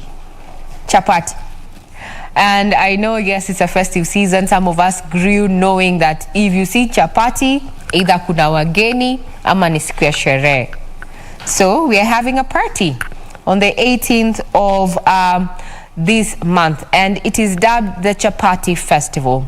It's not your conventional festival, because this is an event that is going to be taking place in Eldoret to raise awareness and also support to cancer patients. And it is being driven by two wonderful ladies. Among them is a cancer caregiver as well as a two-time cancer survivor. You're going to be seeing them on screen, and I want to introduce. Start with the one in white there. We start with Rebecca Omolo, who is a lecturer at the University of Eldoret, a caregiver to cancer patients, as well as a chairperson of the Solace Cancer Foundation Eldoret. Good morning, Rebecca.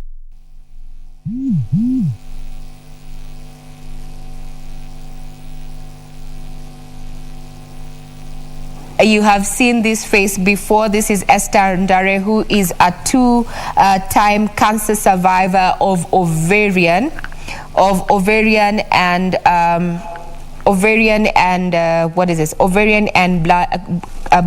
bladder cancer.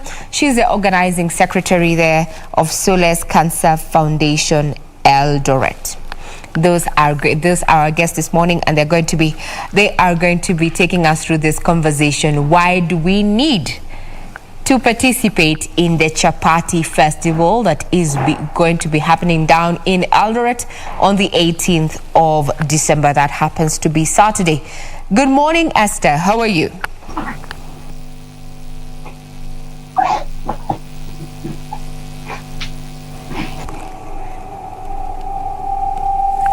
Well, we're trying to get Esther there to, respond to us here in studio. Remember, we also welcome your feedback. You can get us on Twitter at KBC Channel 1. My Twitter handle is at Ray Manyara there. We also have Rebecca Omolo, who is a lecturer at the University of Eldoret, a caregiver to cancer patients, and the chair of Solace Cancer Foundation Eldoret. So I don't know if my guests can hear me right now. Can we have them so that we can get to see them? Yes. Good morning, ladies. While we're trying to good morning, ladies. Good morning, Esther. Good morning, Rebecca.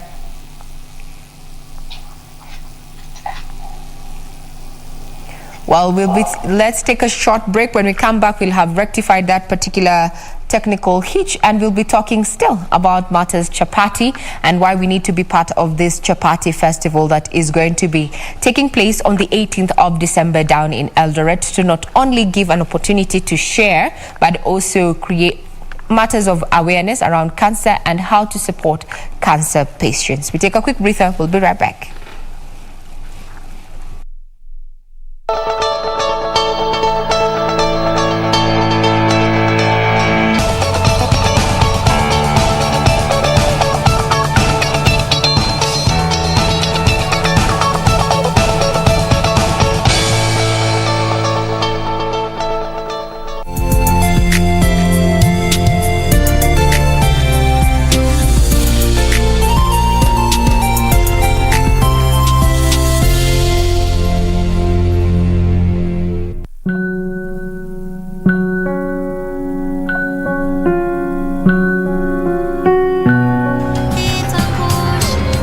What?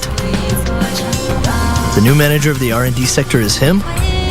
My bad. Please be patient. I'll explain why I don't like your plan. What about Dongye? His mother will now work for my daughter as her beautician. If he's not going to cooperate, I'm sure I can find a way to force the issue. Still laughing? She's been disfigured. You could even get arrested. Come on, Mom. Just calm down. Don't overreact.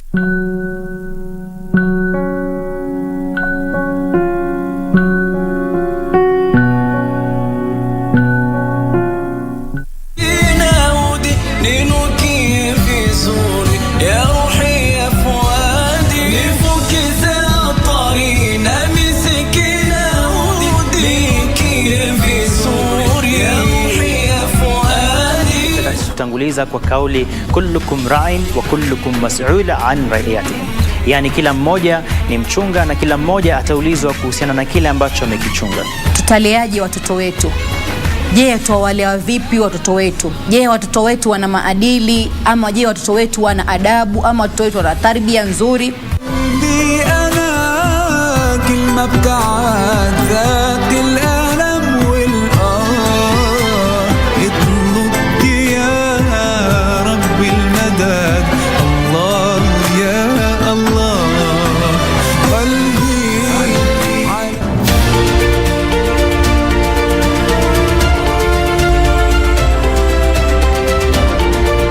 The Masai Mara is one of the most productive ecosystems in the world. In case I spot any animal with a problem or an injury, I can easily contact the people concerned.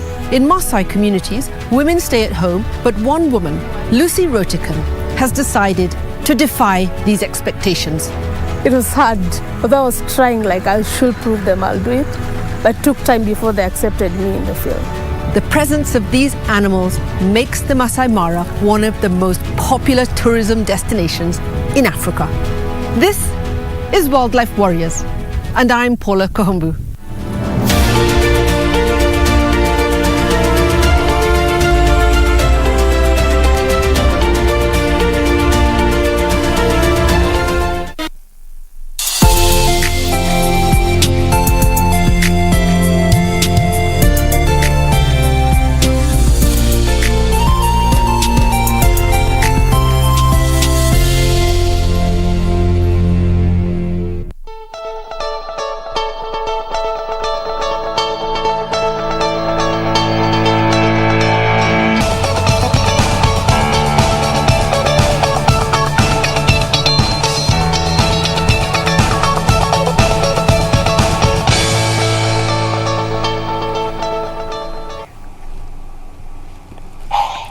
Good morning once again. If you're tuning in, you're watching KBC Channel 1, and this morning we're talking about matters of entertainment as well as informing you. We're talking about the Chapati Festival that is going to be taking place on the 18th of this month down in Eldoret. It is being driven by two remarkable women who have a story to tell. This Chapati Festival is not just about sitting and making merry, but also creating awareness around cancer and drawing support for cancer patients and survivors. Introducing my guest this morning, we start off with Rebecca Omolo, who is a lecturer at the University of Eldoret, a caregiver to cancer patients, as well as the chair of the Solace Cancer Foundation Eldoret. Good morning, Rebecca. How are you? Fine, thank you, my dear. I'm fine. Great. And on her left or right, depending on how your screen, or rather placement of your screen, is none other than Esther Andare. Esther Andare is not an alien face here. We hosted her while we were doing the Eldoret Sundowner chapter as KBC. She is, the lead person in the Eldoret Sundowner chapter there. And Esther is a two-time cancer survivor of ovarian and bladder cancer, and she's the organizing secretary of the Solace Cancer Foundation Eldoret. Good morning, ladies, and welcome to the program. Thank you. Thank you. Let's start off with you, Esther. Tell us more about the Chapati Festival. The Chapati Festival is a feeding program. Basically, we are trying to get the cancer patients, the cancer survivors, and their caregivers together in one place, so that we can create more awareness of the disease, and also to try and get some kind of help for them through a program we have dubbed Adopt a Patient. So the rest of the members of the public are all invited, including the county itself, so that anybody who is willing to adopt one patient can adopt a patient and help them in one way or the other through the payment of NHIF, paying for their medication, or basically just walking the journey with them. So, Esther, you can shed more light. What was your inspiration around the Chapati Festival, and why Chapati Festival? Why not Pilau Festival? Regina, people love chapati. So if people hear chapati, they are excited about it. They come in huge numbers. So that was the main aim of calling it Chapati Festival. We've done it before through the Sundowner Eldoret chapter for the street kids, and I knew this one would happen again now for the cancer patients. Basically, after the journey I've had, and the first time having not had anyone to walk with me, and then the second time I had the whole Sundowner fraternity, including the KBC, working with me the journey. So my inspiration towards this event is because I want to have these people feel the same way I felt when I had people walk with me throughout this journey, so that they also get to have people who can help them walk the journey like I. Thank you very much, Esther. As KBC and part and parcel of the Sundowner group, I was down in Eldoret, and I quite remember people came together to just stand together and ensure that you walk this journey not feeling lonesome. I want to introduce Rebecca Omolo. As we said, she's the chair of the Solace Cancer Foundation Eldoret and a caregiver to cancer patients. Rebecca, good morning once again. Good morning to you, my dear. What is your feel around the Chapati Festival, especially from a point of view that you are a caregiver to a cancer patient, the need to walk that journey?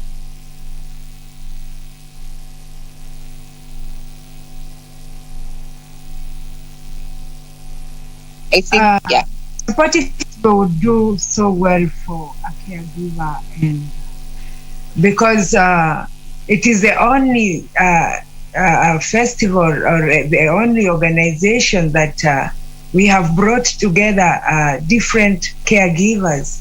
So to me, it's a day for us, the caregivers, to be able to marry, to be able to share our experiences, to be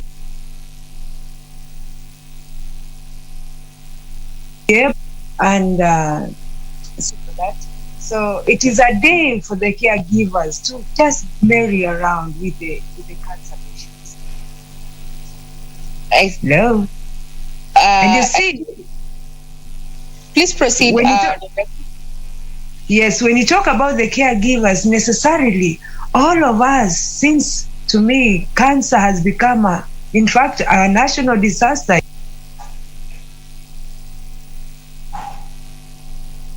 You should know what it entails to walk the journey with a cancer patient. So it's our day for all of us. Mm-hmm. Now, bring it back to Esther there. Tell us, if I wanted to participate on the Chapati Festival, if I wanted to participate, how would I go about it, Esther? If you wanted to participate, what we are doing is anyone is welcome to come in. Anyone is welcome to coming in the event, but also in the case where you cannot come in the event, we have a till number where you can send any amount you feel you can help with.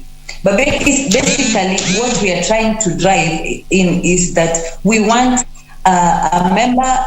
any person to adopt one patient. Any person can adopt one patient in any way they can. As we speak, I have about 30 people who have come out wanting to support a cancer patient each. And they have all told me they want to pay in one way or the other NHIF. They want to pay in one way or the other a chemo session. They want to pay in one way or the other a radio station. So we already have this thing going as we speak. And that day is basically just to formalize, introduce them to the patients they are supporting. And if they can't, we are offering the names of the patient to them and their ID numbers so that they can pay in through their accounts for the NHIF in any case. How far is the reach in terms of assistance, Esther? Does it just target, cancer patients only in Eldoret, or is the reach national-wide? It is national-wide. The thing is, we found that when it comes to the Western region, it's a bit different because you see, the ones in Nairobi get to benefit more than the ones in the Western region. So this was basically to reach out to the ones down the Western region. I'm talking about the Kisumu counties, the Bungoma, Busia, Kitale, those sides. And because we have also traversed these counties ourselves, we have met those people who are affected in one way or the other, whether they are sick, whether they are caregivers, and they have no way of getting assistance because of financial constraints, or because some of them are even afraid of the treatment itself and the myths that are surrounding cancer as a disease. So with that in mind, now we are basically targeting the Western region more, although now we are not closing ways to the rest of the country, because we also have people from Nakuru County coming in, people from Nyeri County coming in one way or the other. So, but basically we wanted to reach out to the Western region who have not had foundations supporting them much more like the Nairobi County has. You have mentioned that it is open for everyone to participate. Maybe you can tell us how then, which till number, you mentioned a till number, so that even our viewers who are watching this morning and also, we are streaming live, can also be part of this particular noble exercise. Maybe you can read to us the till number.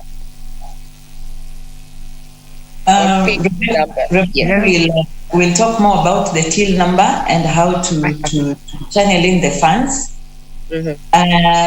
But we are encouraging really people to come out in huge numbers, because you see, the physical appearance of people supporting these people is much more than the financial bit of it. These people have been stigmatized, and they feel alone. Most of them, even as you check the data, you find that mostly women are the ones who are abandoned by their husbands, and they are abandoned by the community itself. There are people who have been driven from their homes for the same. So basically, it's that feeling of belonging and the feeling of knowing that there are people who love them regardless of what they are going through. And that is what worked for me more, because you see, I had a huge number of people supporting me. And for that reason, it was like I was walking the journey with them.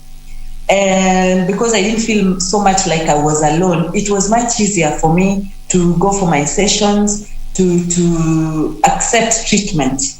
And basically that's how I fought it. Thank you for sharing, Esther. Indeed, Esther, you are our champion there. Esther Andare is a 2-time cancer survivor of ovarian and bladder cancer, saying that we need to support persons who are, cancer patients and walk the journey beyond the financial support. I want to bring back Rebecca Omolo, who is a caregiver to cancer patients, to just give us her take in regard to, just walking this journey with cancer patients and what impact it has on their overall, getting or overcoming cancer, because we know that there are survivors such as Andare who need this much support, and it goes a long way. Rebecca, what is your take from a caregiver point of view in regard to, walking this journey to recovery by cancer patients? Rebecca. Number one, I'm telling you, to walk the journey with a cancer patient is just a painful experience. As they go through it and you're together with them, it's just a painful experience because you see they are suffering. For instance, even at it seems you're yes, you're back on. Do not have hello. Those in the community. Can you hear me? Yes, we can. Yes, taking care of those in our community who do not have people to walk the journey with them. It's so painful to see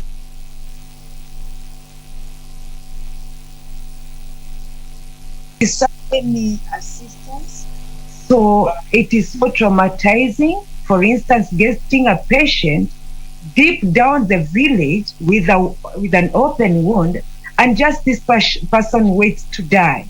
So this has really touched our hearts, and we feel that we just need to have a voice of people coming up together so that we can sensitize them on the importance of walking the journey with them. It is equally draining, physically, emotionally, financially. It is so draining because, you see, you have to be there for that person. Given, for instance, if somebody is your wife, your husband, you have to be there for them. And you see, very few of us do that. So it is draining for the person who is walking the journey. Financially, we need people to support.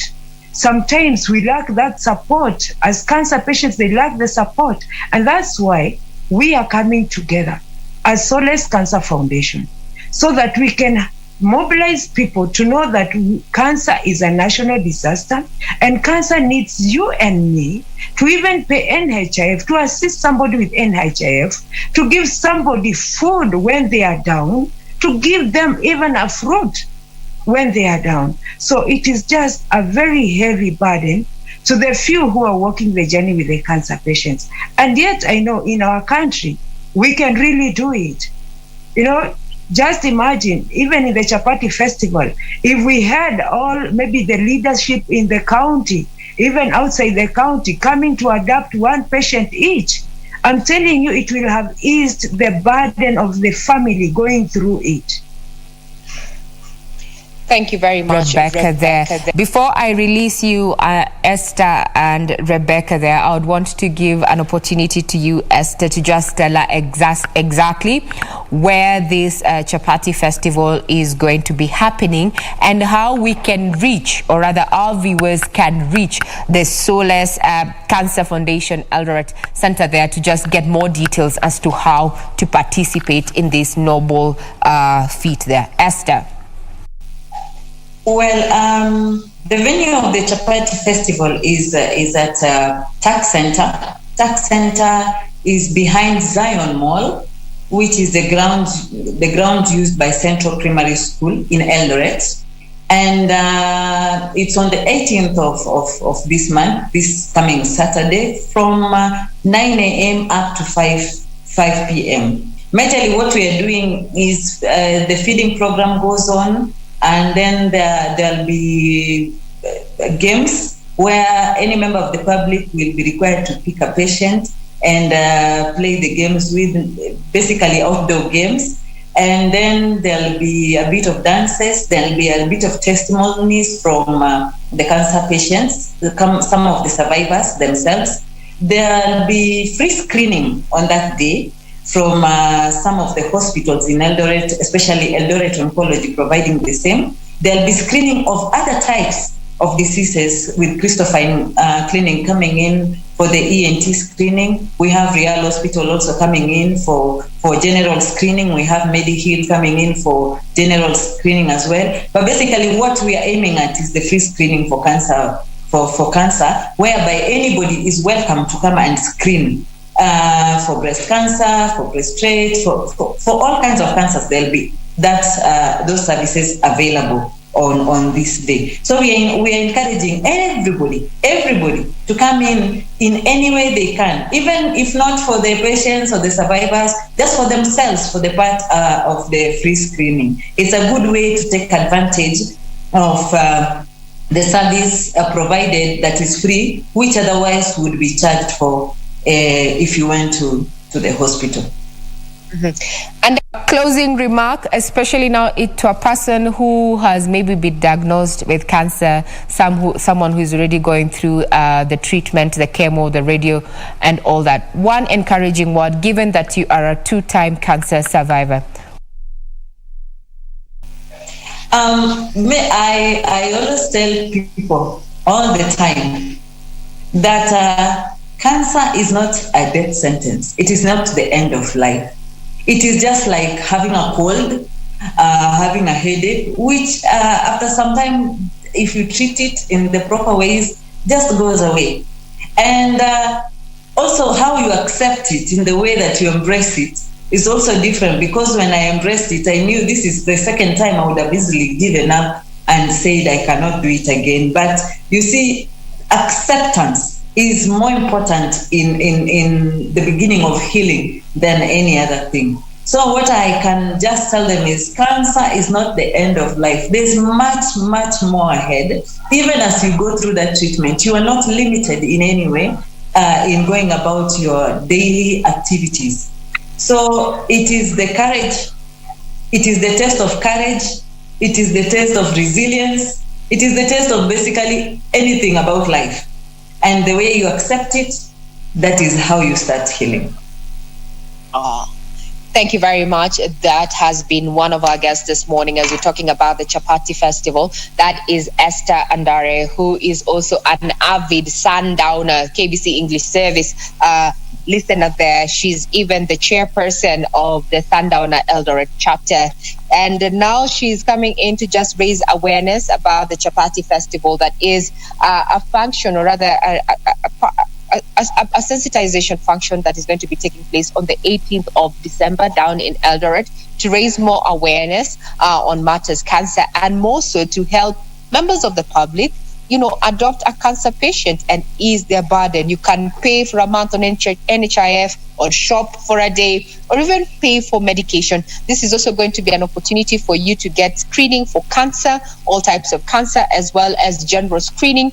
So indeed, the TAC Center is going to be hosting the Chapati Festival come Saturday the 18th. She was joined by Rebecca Omolo, a lecturer at the University of Eldoret, who is a caregiver to cancer patients and the chair of the Solace Cancer Foundation Eldoret. Further details would be availed on our website, that is www.kvc.co.ke,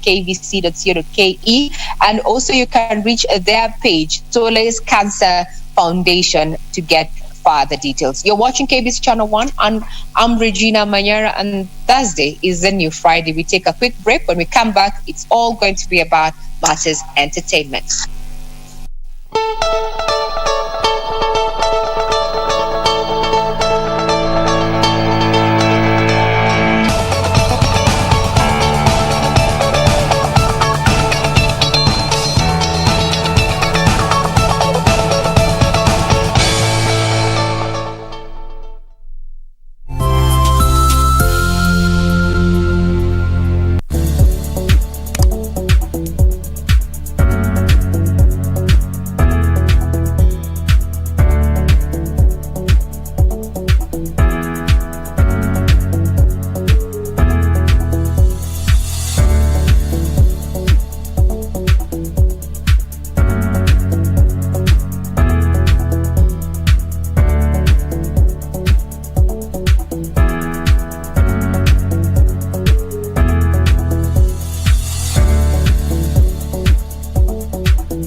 getting away from me, Connie.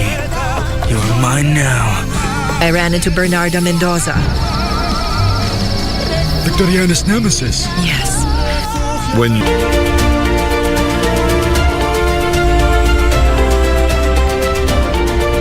The Masai Mara is one of the most productive ecosystems in the world. In case I spot any animal with a problem or an injury, I can easily contact the people concerned. In Maasai communities, women stay at home, but one woman, Lucy Rotican, has decided to defy these expectations.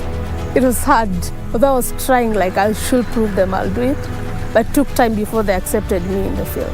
The presence of these animals makes the Masai Mara one of the most popular tourism destinations in Africa.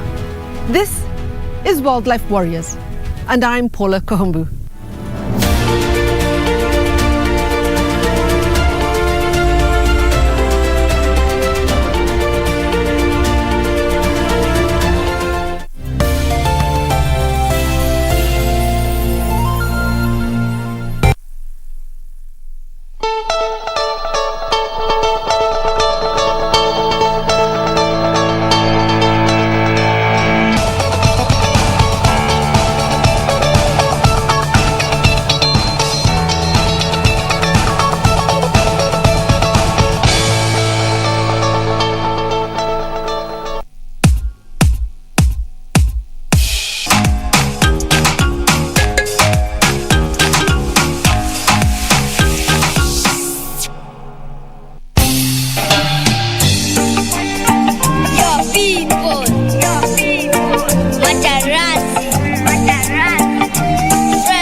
Hear me, Lord. I'ma leave this one for you. Heal them, Lord. Magonjwa yamewakumba. Bless them, Lord. Miaka 10 bado mtoto. Bless them, Lord. Machozi yamemwagika sana. Strengthen them, Lord. Wamefiwa na familia. Strengthen them, Lord. Na nyumba washafukuzwa.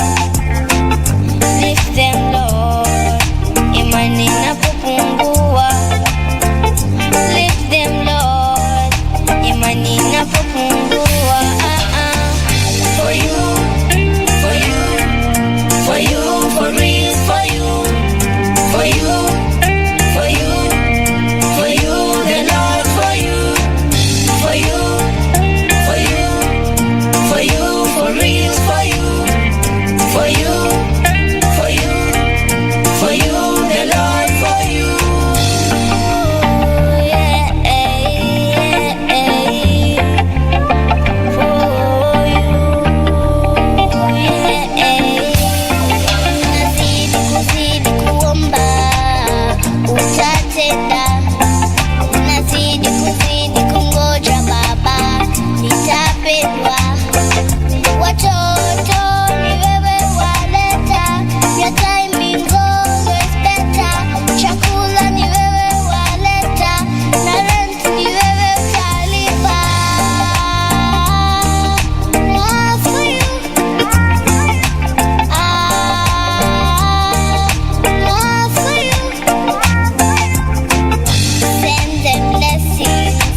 nzima.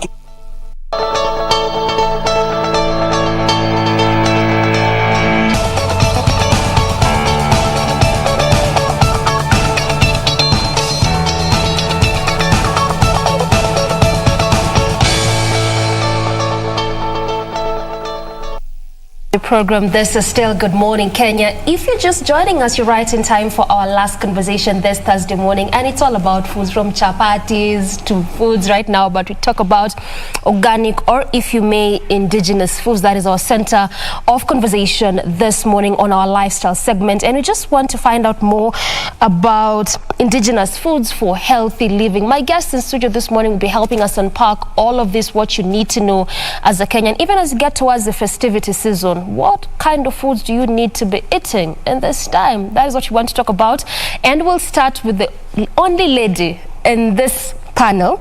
That is Kate Kibara, who is a clinical nutritionist, health coach, hydrotherapist. She carries many titles, but we'll go with those ones for now. Good morning, Kate. How are you doing? Good morning. I'm glad to be here. Good to have you on board. Thank you. Also, we have Collins Otieno, and it's not Otieno, it's actually Otieno Ochieng. I got it correct? Yes. Yeah. Who is the chairman, Participatory Ecological and Land Use Management, that is PELAM, Executive Director, CREP, Acting Chair, SCOPE. He also carries many titles, but for today we'll go with those three words. Good morning, sir. Good morning. How are you doing? My pleasure to be here. Good I'm doing enough. very well. Thank you. All right. Yeah. And we also have John Kariuki, who's the Vice President, Slow Food Foundation for Biodiversity. Good morning, sir. Good morning. It's an honor to be here. Yeah. Fair enough. So let's just start from the beginning. I mean, we talk about organic foods, talk about indigenous foods. We keep saying these are the best foods. You know, this is the way to go. And obviously for you, Collins, you had a lot of organization. Like I told our viewers, you carry many titles, but to just go with the three of them for now. Yeah. Clearly the head of good number of organizations. When you look at all these organizations that you had so far for this number of years and intertwined it with organic or indigenous foods, what can you say have been the gains made so far when it comes to just crossing that bridge and try to embrace the indigenous foods? Thank you very much, Doreen. I want to say, as PELAM Kenya, that's Participatory Ecological Land Use Management, which has 56 member organizations in this country, we promote organic agriculture as a basic way of producing food. Broadly, we talk of what we call agroecology. This is agriculture that addresses issues of agroecology, life, how life sustains itself and support other living organisms within its environment. So far we've worked with the farmers and sensitized them to know the value that they get when they eat organic food. And on the other hand, we are also encouraging both the consumers and the producers to be aware of the foods that they eat. We have foods that with the time we have neglected, but actually even the Ministry of Agriculture has recognized that they are quite valuable foods. They now call them traditional high-value crops. Initially they were called orphan crops. These are crops like cassava, sorghum, millet, sweet potatoes, and these are real good foods for us.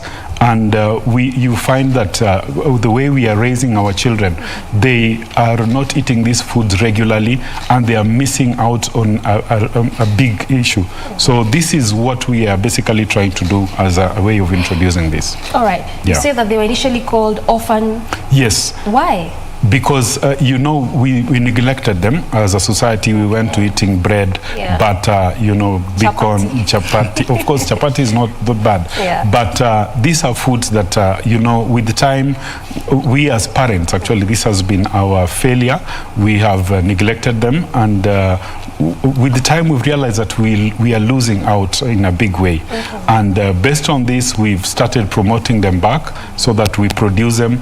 These crops also help us adapt to climate change. There is increasing weather variability, and as a country, as a continent, we need to embrace our local foods that have value, that are able to withstand those weather changes. For instance, crops like cassava, sorghum, millet, those are crops that are able to withstand drought.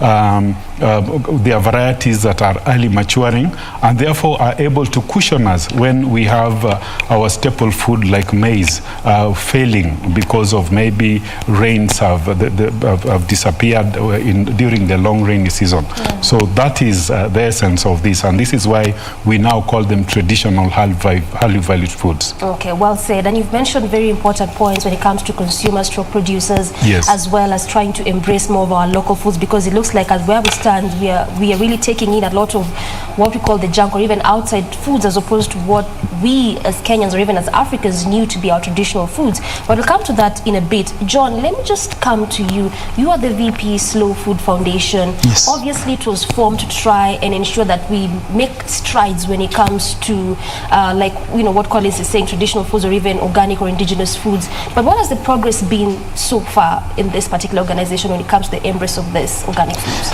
Actually, I'll start from our history. Slow food was started in 1989, and it was started to fight against fast food. That's why, a long time ago. And this was after the first fast food restaurant was opened in Rome. So Slow Food is not a Kenyan organization, but a global organization. And our main focus is on defense of food biodiversity and raising awareness on conscious food choices. So when you talk about slow food, I know that there are those who think that it's about growing food slowly, it's about eating slowly, but that's not the case. Slow food applies a holistic, we have a holistic approach towards food.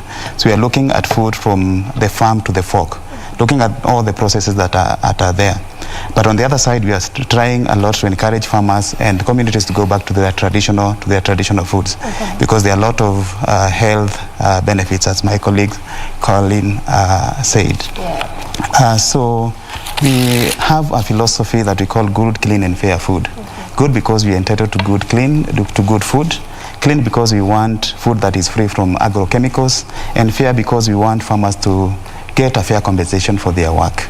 So, and as we are doing this, we have a number of projects that we try to carry out with the communities.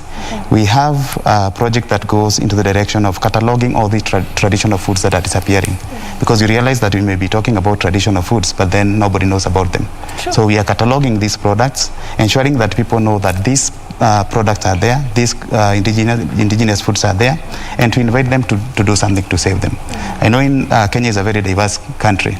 We have 43 different tribes, and each community has its own gastronomic traditions. So what we try to do is to ensure that all these products that belong to these communities are documented. Just to give an example, we are working with the Maasai community. And with the Maasai community, what we are trying to do is to protect the red Maasai sheep. Because the red Maasai sheep is an indigenous breed that comes from that community. But nowadays it's very difficult to find a pure red Maasai sheep. And the reason is because of cross-breeding between the red Maasai sheep and doppers from South Africa and other exotic breeds. So for us, we're interested in protecting that indigenous breed because it's adapted to the Maasai land, and it does well, and it's also resistant to diseases. So as slow food, this is our approach. And also working with cooks from at different levels. And we are looking at cooks from 5-star restaurants and hotels to cooks at kiosks, because we want to ensure that quality food is available to everyone. And these indigenous foods are available, and we are also trying to modernize our Kenyan cuisine.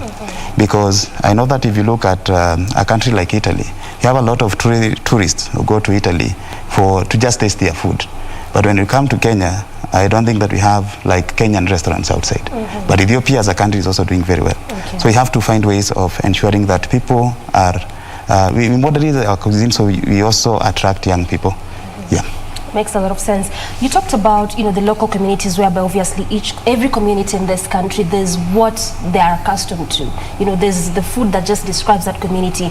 And you gave an example of the Maasai community. What is so peculiar about that Maasai community? I mean, when you look at, there's so many other communities, like there's the Luyas, who for them it's chicken. Maybe, I don't know, I'm just being biased. But there's so many other communities. So what's so peculiar about the Maasai community?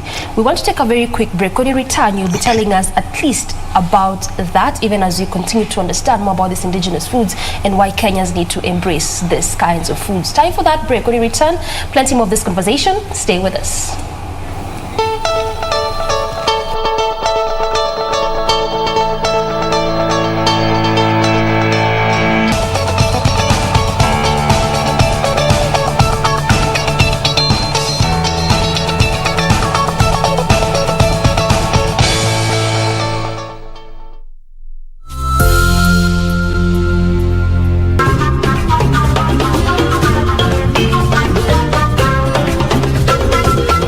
Wiki hii kwenye mkulima tutakuwa wahandisi.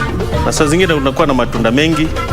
Hayo matunda yakiwa mengi yanakuwa na shida kuuza. Kwa hivyo badala ya kuuza tunaweza kuyatengeneza akawa ya kuwekwa kwa muda mrefu. Tumfuge samaki kwa kijumba. Tilapia ni aina ya samaki anayehimili sana magonjwa na hukua kwa haraka, hivyo kufugwa kwa wingi. Silver Cryptid inayojulikana sana kama omena ama dagaa ni kipenzi cha watu wengi.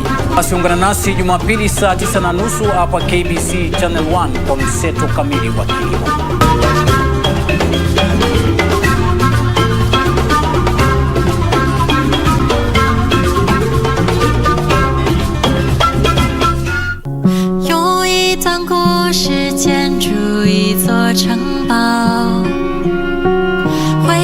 You've also finished your plan? Research and Development Manager. Whoa, but I don't see your name. What? Dear, don't be too upset. Just calm down. Why are you answering my phone? Do you feel guilty yet? Oh, her. What did you say? Mom, our family is a total mess. I don't feel too good. What happened? A woman called Dad earlier. 用一段故事建筑一座城堡，回放进去后就不再打。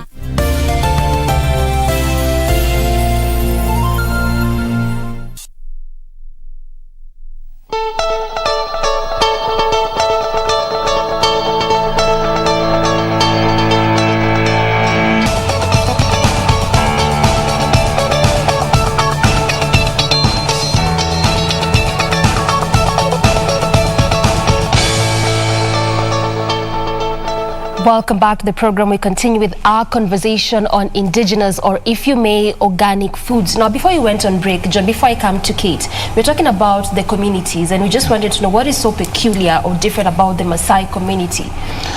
Actually, as Slow Food, we work with indigenous communities, and the Maasai community is one of them. And one of the unique thing about the Maasai community is that they have not lost their traditions. Their food is mainly based on meat, milk, and blood, and this still happens today. As the other communities that, like the Kikuyu, are shying away from their traditional foods, the Maasai have kept their traditional food. And on the other side, I think the other interesting thing is that we have the Maasai paradox. They eat a lot of meat, but they don't suffer from lifestyle diseases. So this is also something that is very interesting. The reason behind that is because they also use a lot of herbs. So the Maasai is very, very, very unique. And I think that when we try to promote Kenya outside, I think Maasai is one of our brand. So they are very unique. Interesting. Yeah. All right, Kate, let me come to you. You are the founder of My Healthy Living Club. It looks like actually to be able to champion for most of these organic foods, that you need to either form organizations or be in one, just trying to ensure that we actually get there. Tell us more about My Healthy Living Club. Okay, thank you so much. I'm a clinical nutritionist and a colon hydrotherapist, And through my work, I train a lot of people on healthy living, healthy eating, just how to eat healthy. And it started with myself because I grew up obese. And then as it developed through my education, I realized that there's a lot of education that needs to be given out there. So because of talking to a lot of corporates, talking to a lot of people, they wanted to get that information where they can actually get it either day to day or in form of a virtual club where you get information that you need. And that also made me start Kids Organics, which is a company I run where we promote organic foods by packaging, distributing and selling organic teas, juices, honey, etc., etc. So that's how it began. All right. So for you, it was more of a personal experience, not just championing for indigenous foods because people are doing it, organizations are doing it. For you, it was more personal. No, for me, I studied law, but in between studying law, I was very obese and I hated the way I looked. So my passion was to speak about eating healthy. I wanted to look good. I wanted to feel great. So I think that also is what really made me get into eating healthy, eating organic foods, and it became into a career without me knowing that that's what I was actually doing as a passion. Okay, well said. I mean, Collins, let me just come to you. When you listen to Kate's story, this is actually the story of also a good number of Kenyans. True. And particularly women. Yeah. And some would cite obesity to obviously the kinds of foods that we eat, mostly junk. For some, it's a bit genetic. Where is that balance? Is it all entirely the kinds of foods that people eat? A big part of this comes from the food, but of course there are also other physical activities that go with this. Yeah. And this is why we've also formed this organization we call Scope Kenya. This is Schools, Colleges, Permaculture project in Kenya. And this tries to introduce this issue of nutritious and organic foods production in schools. So it starts, for you to eat healthy, it starts from the soil. The soil has to be healthy. It has to be living. The soil has health. They have those organisms that are able to break the organic matter that are being recycled for it to be able to produce the nutrients that the crops need. So if you are to produce organic food, it starts there. And Pelham member organizations and CREP program, we train farmers on how they can be able to assess their soils, to know if they are healthy enough, how they can put in organic farm inputs, organic fertilizers and foliar feeds to produce organic foods. These foods, once they are produced, we encourage the farmers to consume them first, because in some contexts you find that the farmers tend to sell them because they attract premium returns in the supermarket. But we tell them that you should be the first consumer so that you are healthy in the first place before you sell it. And of course, in some towns you can already see that we have organic food outlets. So we are getting to the consumer level where we are trying to enlighten the consumers that they need to be aware of the food that they eat. And this is where you find that our children are obese because we take them out. What do they eat? It is chips, it is nyama choma, the sausages. That's what they do. They also sit on PlayStations at home. They are not active. In our days when we were growing up, it would be football, running with the tiles all over. So there are a number of issues, but food plays a very critical role.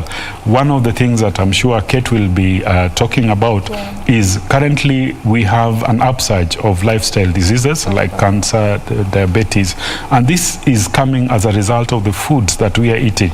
There are a lot of chemicals that are being used in food production. We go to the market, you find that people look for the glossy tomatoes, the big ones. Yes, the big ones and the juicy.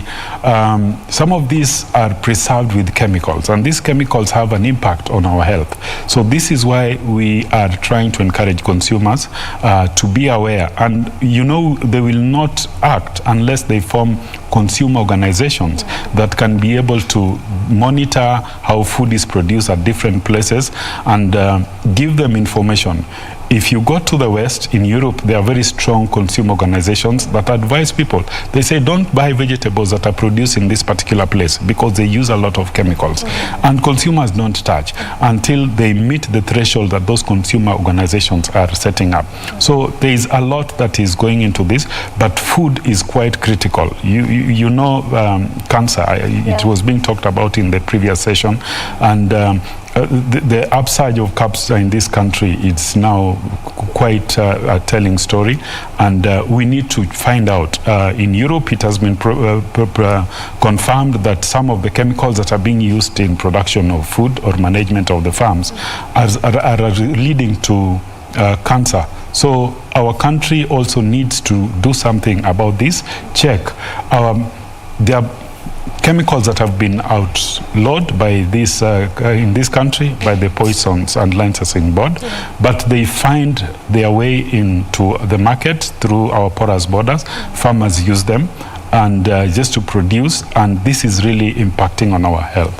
Yeah. Well, I feel like this is more of not just talking about the foods and we need to champion for them, but also more like an informative conversation, even for me, because I mean, I believe a good number of Kenyans don't even understand the importance of having that good soil, as you mentioned, for the purpose of having good food that is beneficial to our health. Yes. All right, makes a lot of sense. Yeah. Right, let me come to you, John, and this is perhaps in respect to even training, because as Collins mentioned, we have that that capacity of talking about these foods, but do you even know how to produce them? When it comes to training of these farmers, what exactly do you train them on? Is it in the terms of the foods they produce, the seasons, like Collins is mentioning, maybe what is taken from outside when it comes to preservations of these foods that they produce? What exactly does it entail?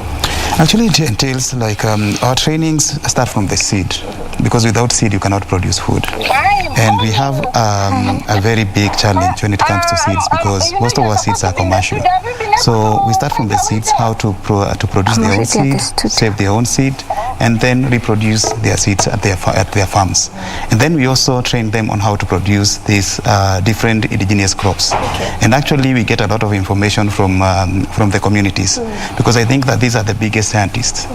We may try to bring in like research institutions, but I think the biggest researchers are farmers. So we work with them. Actually what we do is to facilitate so that this knowledge can come out. And then, of course, I think our main focus is on promoting these products. So this is where we mainly come in. Like, how do we ensure that these products are getting to the market? Like by connecting farmers with food outlets, with chefs at different levels. These chefs can be able to buy these traditional products from the farmers and then transform them in their kitchens. And then on the other side, we're also looking at organic markets, organic farmers markets. How can we ensure that farmers are able to sell their products directly to the potential consumers? Like also trying to eliminate all these middlemen that are in between, so that they can talk about their products, their history, and the like. And then on the other side, what we are trying to do is to come up with the concept of narrative labeling, trying to tell a story about a product. So when you look at the red Maasai sheep, there is a story behind that breed. When you talk about the Ogiek honey that comes from the Mau forest, there is a story behind that honey, because the Ogiek as a community, they are forest dwellers, so they mainly rely on forest resources for survival. But then when you look at their honey is threatened because of deforestation in Mau forest. So what we try to do is to tell a story, so that at least consumers can also understand the quality of the product that they are buying or they are consuming. Because I know that we have talked a lot about organic food in Kenya, and we are also in the process of developing the organic policy in the country in partnership with COAN, but I think that we have not been able to get the policy. So we need again to continue working with also the policy makers, the local authorities, to ensure that at least we have policy backing in what we do. Okay, so just from what you're saying, does it mean that we really have a long way to go? It's not really. We are almost somewhere there. We are almost there, because like we are based in Nakuru County. And the other day we organized a symposium in partnership with the PELAM, and it was a symposium about indigenous foods and agroecology. And of course we partnered with the city. You know, Nakuru now is a city, so we partnered with the Nakuru city, and of course we agreed that we'll be organizing that event on an annual basis. So the policy makers, the local authorities are also interested in promoting healthy eating at local and national level.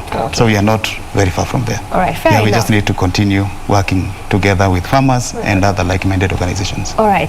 Now, Kate, in the capacity of a nutritionist, I mean, when you look at the rise in cases of most of these lifestyle diseases, what you call the cardiovascular diseases, diabetes perhaps, cancer, like we just keep mentioning, most of this is attributed to what we call the junk food. But also a good number of Kenyans will tell you, I can't just be eating organic, ama chakula za shamba kila saa, I at least need to eat something sweet.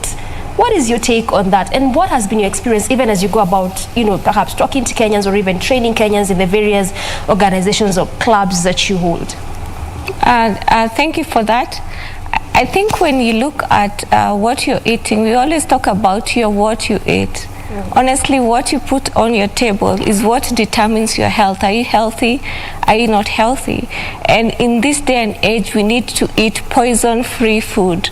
We've seen that foods that have poisons, and when I talk about poisons, I'm talking about the synthetic chemicals, the synthetic fertilizers, the synthetic pesticides, foods that are over-processed, whereby you're not taking the actual ingredient, you're just taking something that is similar to that is more tasty, and basically we only add a lot of toxins. By toxins I mean preservatives, colors, additions to make the food look nice and taste better. We preserve it even more. We change the format of the actual food. But what we need to understand is, what are you giving that? How are you feeding your system with that? As a nutritionist, you're made of nothing but cells. Research says that you're made of about 75,000 trillion cells. And for you to wake up, to be healthy, for your cells to rejuvenate, for your organs to be okay every single day, for you to fight disease, because disease is a process. It's something that happens every day. You need to take antioxidants. You need to take vitamins and minerals. You need to feed that system in a healthy way, so that the basic unit of the basic unit of life, your cell, that makes the tissues, that makes the organs, and that organ is you, protects you from what that is happening. You've asked me about, can you eat 100% organic? Maybe you cannot. You may not, because even as right now we are exposed to free radicals. We breathe free radicals. But you need to eat healthy, life-giving food that is high in antioxidants, and I'm talking about vitamins, minerals, vitamin A, vitamin C, selenium, coenzyme Q10, that will actually protect me if at all I'm spoiling myself. Maybe I decide my spoiling day is on Sundays, and that's when I'm eating my junk food. I take all these foods that are high in cholesterol or high in toxins. If I've been eating all these antioxidants during the week, they will protect my system, because we were built for our cells to rejuvenate and to heal themselves by providing the right nutrients. So if I'm taking the right vitamins and the right minerals and the right nutrients from the food that I have, it means I'm protecting my health in an overall way. But remember, lifestyle diseases are the increase. We have diabetes right now in children. Diabetes type 2. We have type 1 that you're born with, but you have the diabetes type 2 that is coming because of the lifestyle. Look at the increase of cancer today. Everywhere you look, everyone has cancer. And what is the cause? As much as we do not know specifically, we can link them to highly processed foods, so foods that are not natural. It's not like you got a banana and ate it as a banana. You got that banana and ate it as maybe something that was deep fried or frosted or was somewhere on the shelf. So we are talking about preservatives. Organic foods do not contain all these nitrates and all these preservatives that may create harm to your health. So when you talk about like our cured meats, when you talk about our milk products, when you talk about all these fresh produce, that when I walk into a supermarket, you look for all this nice looking tomato that has very nice color. You ignore the one that is dented, not knowing that this other one is sprayed for it to look that way and for it to live longer. So these preservatives when it gets into my body, even if it is formaldehyde or even if it is that nitrate, and formaldehyde, as we know, is a preservative for dead bodies, for corpses. So even if it gets into my body, it does not know it is in Kate's body. It just works in the same way. I'm talking about the colors that are added. We have the red color in the juices. We have the blue colors in the cakes. We have flavors like the vanilla flavor, which in the food is they are accepted as GRAS, generally recognized as safe. So they're introduced into the food industry. But with time, research has shown that they are causing a lot of problems. So I'm taking a vanilla flavor, thinking I'm taking vanilla that we grew somewhere in Nairobi, but I'm actually taking a chemical that is known in the chemical industry to kill lice. So when you continue with this, and I'm even looking at the growing of our animals, it's not only the crops that should be grown free of pesticides, synthetic fertilizers and pesticides. I'm looking at our animals as well. These days we are so commercial based that I want my chicken to mature within 3-5 weeks. So what I do, you feed them with hormone-based foods or animal bioproducts where they expand and grow within a short time. So you're not eating the protein, you're not getting the value of the food that you're eating. What you're taking is what the chicken is being fed on. We look at our cows, the antibiotics that they are fed on. So you're not getting the quality, you're not getting the omegas, the fatty acids that you need. And what happens, you just transfer all those hormones and the antibiotics into your system. And this is also a reason that has made us become antibiotic resistant, because we are taking all these foods that have all this meat, because we are a meat-eating country. And then now you're antibiotic resistant. There's a lot of allergens. There's a lot of weakened immunity. And then the hormones. If I'm taking this chicken, even if it is my child, my 12-year-old, who have exposed to taking chicken that is grown with the hormones, not organically, you find that now the hormone transfers into this person and they start now expanding like the chicken. They start behaving the same way. There's hormonal imbalance, and hormonal imbalance causes a lot of cancers, especially in women, even in men. So what we need to do is to look at the origin of what we are eating, because it is the leading cause of our lifestyle diseases and our haphazard nature, where we don't know what is happening, where somebody who thought was eating healthy is becoming ill. And as I finish, I remember one time I had a training with a doctor, and the doctor said, if God knew that we were going to, when he was doing the Garden of Eden, because that's what we need, to eat healthy, to eat natural ingredients that your body understands, then he would have opened a hospital at the Garden of Eden. And that has made me think for a long time. What we have is really enough for us. It's only that we've adulterated, we've changed it. We just want to commercialize everything and make money without understanding where your health comes from and where your cell is. Well, Kate, you've really talked about a lot, and I think it's really important for also us to understand as Kenyans. But since we do not want Kenyans to grow as fat as the chicken that you likened it to, and obviously we know that we can also not eat 100% organic foods every day. Again, as a nutritionist, where do we strike the balance? Because also you talked about the flavors, the preservatives. As a consumer, I may really not know the impact or the effect of what I'm consuming in respect to the kind of preservative that was used for this particular food. So as a consumer, how do I get to strike the balance between the junk and the organic food? I think that most importantly, read labels. When you go to the supermarket, just look at what you're eating. I'm very careful at doing that when I'm shopping. Which is not a culture we have as Kenyans, because we just want to go get bread, pick from the shelf. You want to go get, maybe a spice, pick it from the shelf. And that's why you're 85% responsible for your health condition. If you do not do that, then you'll end up taking things that are not healthy without you knowing. But we have the organic mark, which is the Kilimo Hai mark. If you go to the supermarket and look at the vegetables or anything on the shelf with that mark, you're safe to do that. If you're going to buy spices that are not organic, you'll just find that they are written that they added all these things. Maybe you could avoid that. But if you're not doing that totally, taking vegetables, fruits, drinking water. I'm telling you, whole foods is what protects you. The cell is protected by vitamins and minerals and antioxidants. We have things like vitamin A. We always talk about taking a carrot. We always talk about vitamin C. Take your orange every day. An apple a day keeps the doctor away. It's because if you add fruits and vegetables to your diet, and it's something that we do not do. We don't take salads. We do not take our 3 to 4 servings of fruits every day. Your plate naturally, even if you're not looking at labels, half of your plate should be veggies, whereby you have 3 to 4 colors. You have maybe your lettuce, you have your tomato, you have something else.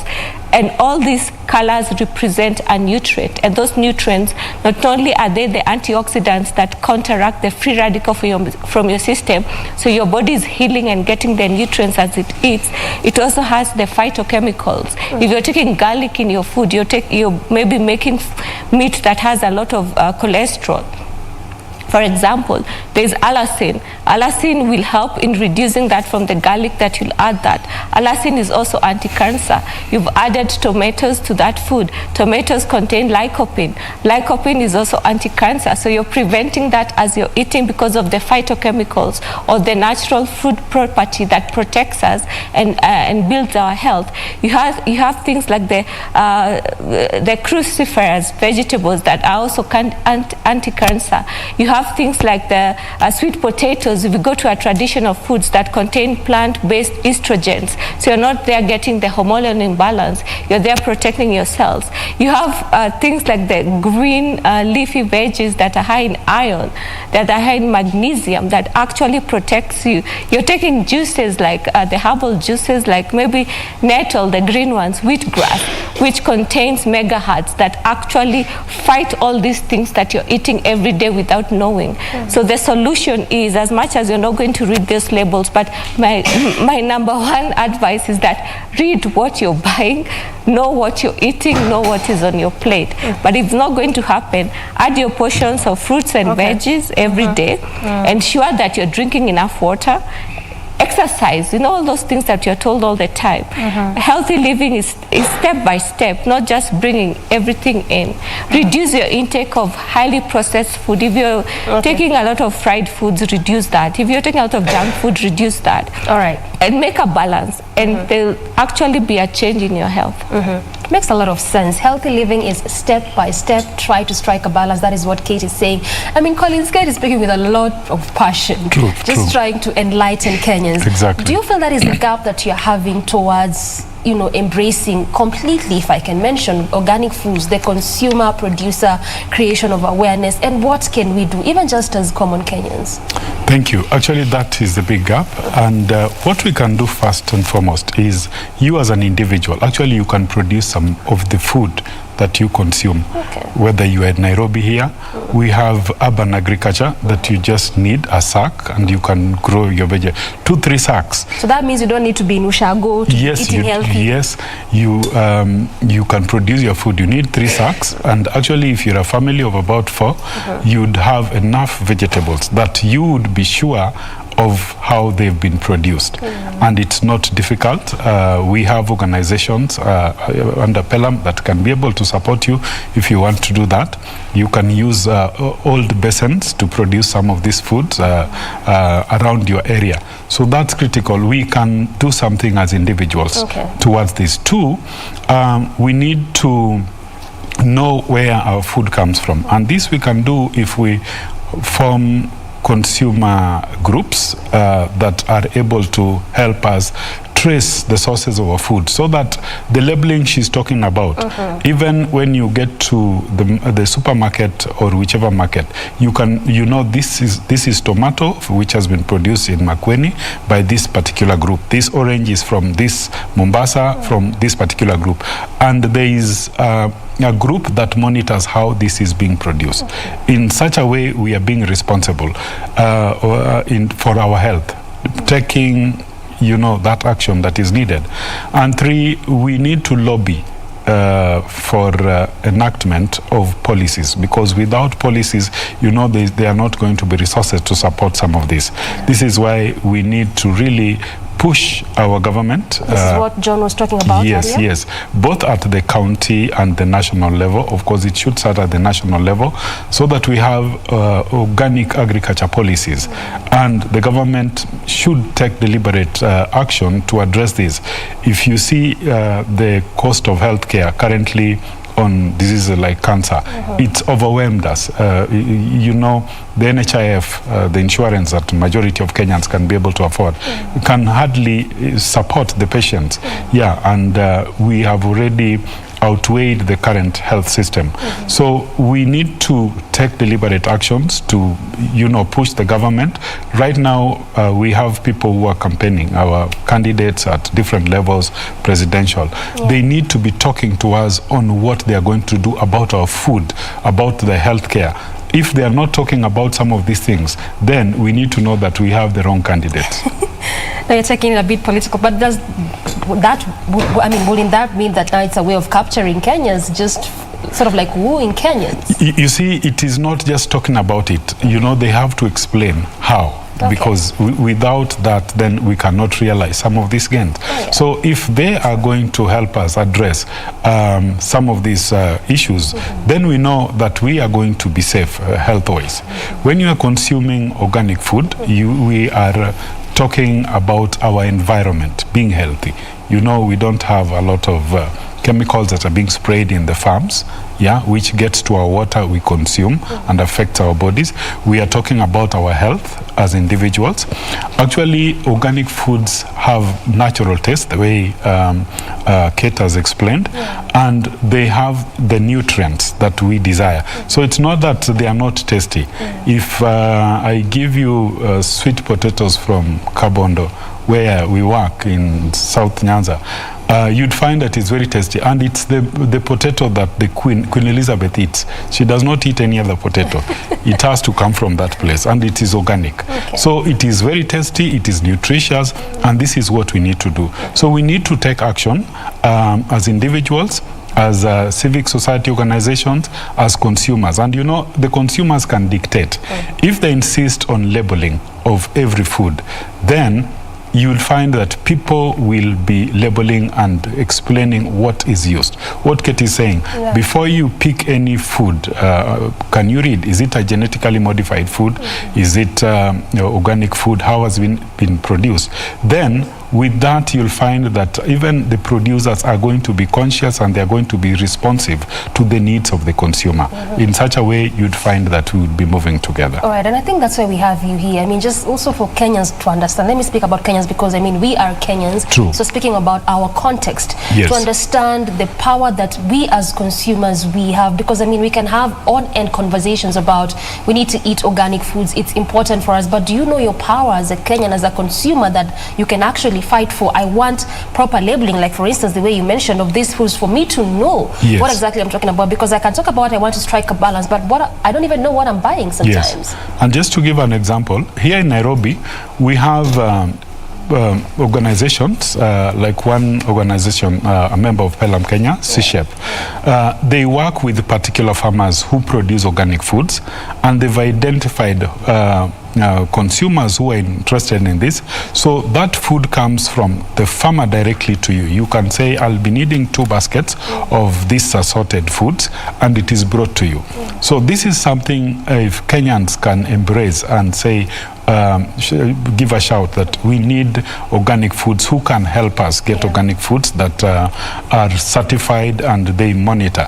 Then in such a way you can be, and quite a number of people here in Nairobi now get that. So you can say, I'll be getting my consignments on Mondays and Thursdays every week, and you get that food.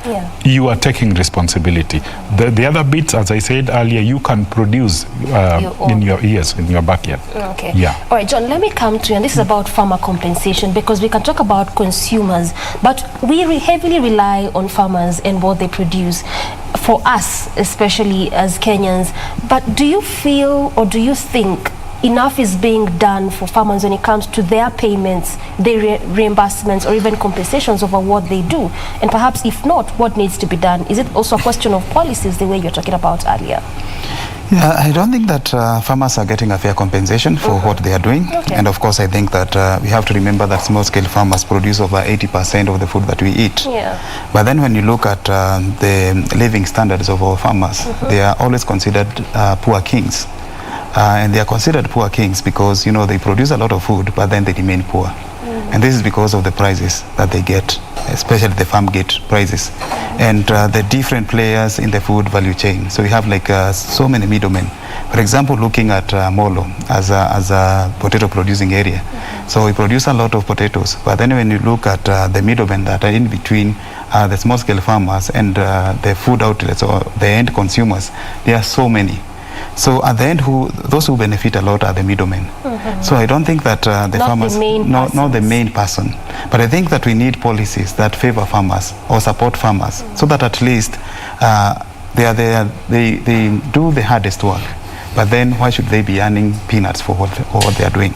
And giving also an example of like the coffee. Yeah. Coffee is a very, it's like a coffee is considered a gold. And it fetches very good prices at the international market. But then when you look at what Kenyan farmers are earning, they're earning peanuts. You go to a country like Italy, a small cup of espresso goes for €1.20. And that's about almost 150 Kenya shillings. But what trickles down to the small scale farmer or to the coffee farmers in Kenya is around 1% of that price. So we need to work with the government. We need to support farmers. Actually, we should always support farmers to lobby for policy changes because we need masses for us to be able to influence the policies that we have in place. And then on the other side, I think as slow food and like-minded organizations, what we should try to do is to cut the middlemen, to open up markets for our farmers so that, as I said earlier, they can sell the products directly to the consumers and to the end users. And then on the other side, I know that when you talk about organic versus conventional or standardized food production, people tend to think that organic is expensive. And that's why they will not go for organic products in markets. Expensive does not taste good, just like what Collins mentioned. Yeah, they always say that it's expensive and maybe the taste is not that good because it doesn't have those additives like it has said. But I think that we need to raise a lot of awareness so that our people know that, you know, you may, I think that you have talked about supermarket. When you go to a supermarket, what do you look at? You look at the prices. You don't look at the label. You don't look at the quality. Yeah, just look at the price. That's what attracts you most. But I think that we have to remember that the small amount we save by buying small bad food will be spent sometimes in the future, probably in hospital. So we have to educate our farmers on the need to pay maybe a small premium price for quality products. But we also have to ensure that this price is fair both for farmers and also for consumers. So we don't have to exploit the consumers. But you have to pay a premium price, just a small percentage to ensure that at least farmers are compensated for what they do. All right, and that's the purpose of creation of awareness. Yes. So just briefly, I want you to break it down for us just quickly, that policy bit, because anytime we talk about especially anything that has the government in place, because we keep talking about, I think the government needs to do this, the government needs to come up with policies that can work. But then again, that's why at some time I like to twitch it a bit and say, what can we do as common Kenyans? Because you can clearly heavily rely on the government, but maybe there's a part you can do as a Kenyan to also help and assist you, because at the end of the day, it's your body, it's your health. So that policy bit, just briefly, what exactly are we talking about? We are talking about the policies that are in place. For example, if we look at the seeds, we have policies that govern the seed sector. If you look at those policies, they favor industrial seeds and not the farmer saved seeds. And then on the other side, when you look at even the way our structures or the government, or when you look at the multinationals, you will realize that most of our policies are skewed in favor of multinationals. That's why we have a lot of seeds from outside the country. We have a lot of agrochemicals that are getting into the country. And most of these agrochemicals are banned in Western countries. So we are getting harmful pesticides from countries that have banned the same harmful agrochemicals. And then the interesting part is that, so we get a lot of these agrochemicals from these developed countries, but then they don't want you to export the chemicals back to their country. So this means that if you have to export avocados from Kenya, they have to meet certain thresholds. So meaning that they don't have to have chemical residues. Okay. So this means that our policies are skewed in favor of this model of development. Favoring us. Yes, as opposed to supporting small-scale farmers and also the Kenyan citizens. Okay. So we really need to work with the policymakers at different levels, starting from the county to the national level. All right, makes a lot of sense. Kate, let me come to you, and this is in respect to what you had mentioned earlier, that when you talk about eating healthy or even a balanced diet, sometimes you really miss that aspect of water. You had mentioned it a bit, but I want you to expound it further for us to understand how important it is to not only just incorporate water in our diets, but just getting to that habit of even taking it oftentimes in a single day. Okay, thank you. And that's very important because the second most important nutrient in your system is water. The first one is oxygen. Water is the second one, and we have all this network of capillaries. I think it's about 36,000 square feet that need to be showered with this water, and the kidneys use the water to filter all these things. I was taking all these chemicals, I was taking all these things that were not natural to my cell. So the body is trying to wash it away. And for you to do that, you need 2 liters of water in your system every day. So 2 liters of water is about 6 to 8 glasses. So if you're not drinking those 6 to 8 glasses, it means like today maybe, okay, yesterday I did not drink 6 to 8, the 2 liters that is required, I took maybe 2 glasses, or I don't drink enough water. It means that you're recycling dirty water in your system, because you cannot stay without water. Dehydration can kill you. So clean water is like the way it's raining. Today morning it was raining when I was getting here, and if the roads are clean, everything has been washed, and that's what happens in your system. And it's not only the 6 to 8 glasses of water. When you wake up in the morning, take a glass of warm water. It jumpstarts your metabolism. There's something known as the biorhythmic cycle, where active organs operate at an active time. So in the morning it is your bowel. So drinking a glass of warm water, you could add an organic herb like aloe vera or wheatgrass. It actually helps in jump-starting your metabolism and cleaning your system. Secondly, you also need to take water-rich foods. Water-rich foods are fruits and veggies. Watermelon is 98% water. You're taking a watermelon, you're still cleaning your system. You're taking lettuce, 96% water, you're still cleaning your system. The more clogged food you take, the more you clog your system. The more fresh foods you take, the more water content they contain that helps in cleansing and reducing the toxicity level or the concentration of toxins in your system. And they also act in improving the bowel movement so that you do not retain what you're eating. Everything you eat needs to get out within 24 hours. And water, apart from fiber and exercise, water also helps with that. So you also need to drink enough water. Just try for this week, just try for a week. Just drink water, the glasses that are required. And it's not talking about today evening. I forgot to take all the 6 glasses. So by 6 in the evening, I'm drinking all the 6 at once. It's just spacing per day. And then the body works its way to cleanse your system. Water is life, the second most important nutrient. All right. Okay. Looks like we had an hour, but didn't look like it was actually good enough time for this conversation. And Collins and John were really agreeing with what you're saying, Kate, especially in respect to that water aspect bit and how important it is. We can keep talking about organic foods, but do you really understand the place of water in eating of these foods? That is what Kate was just trying to elaborate and make us understand how important it is. After oxygen, the next thing up on Imaji, be taking water and make it a habit. That is where we bring this conversation to a close. I have been speaking with Kate Kibara, who's a clinical nutritionist, health coach, as well as a hydrotherapist, and also Collins Ochieng, the chairman, Participatory Ecological and Land Use Management, that is PELAM, as well as the Executive Director, CREP, and Acting Chair, SCOPE, and also John Kariuki, who is the Vice President, Slow Food Foundation for Biodiversity. And they have been talking to us about indigenous foods for healthy living, what you need to know as a Kenyan when it comes to the embrace of organic, or if you may, indigenous foods, and not always leaving it to the government. Look at what you can also do as a Kenyan and help yourself with that, because at the end of the day, it is your body, it is your health. This is why we bring Good Morning Kenya to a close this Thursday morning. Many thanks for making time up until this time of the morning. From me and on behalf of the entire team, we say thank you so much for watching. I'm Doreen Arange Okelo. Till next week, have a beautiful morning.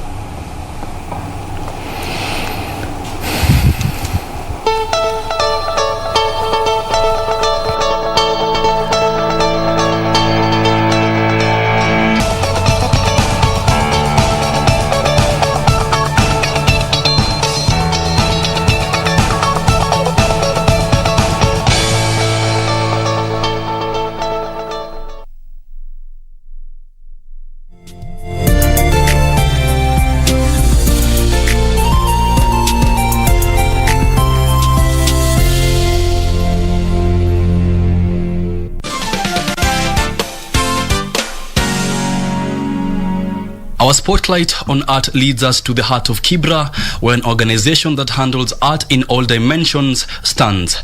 As the name suggests, Art 360 is a hub for various art forms conveniently made and found under one roof.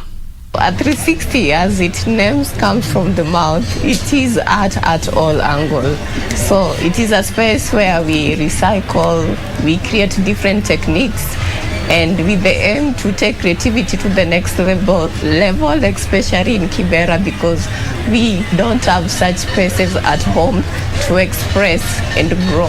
And that's why we founded Art 360 and invited artists to come and work together to grow and to change life in Kibera. It is art at all angles at Art 360. We recycle,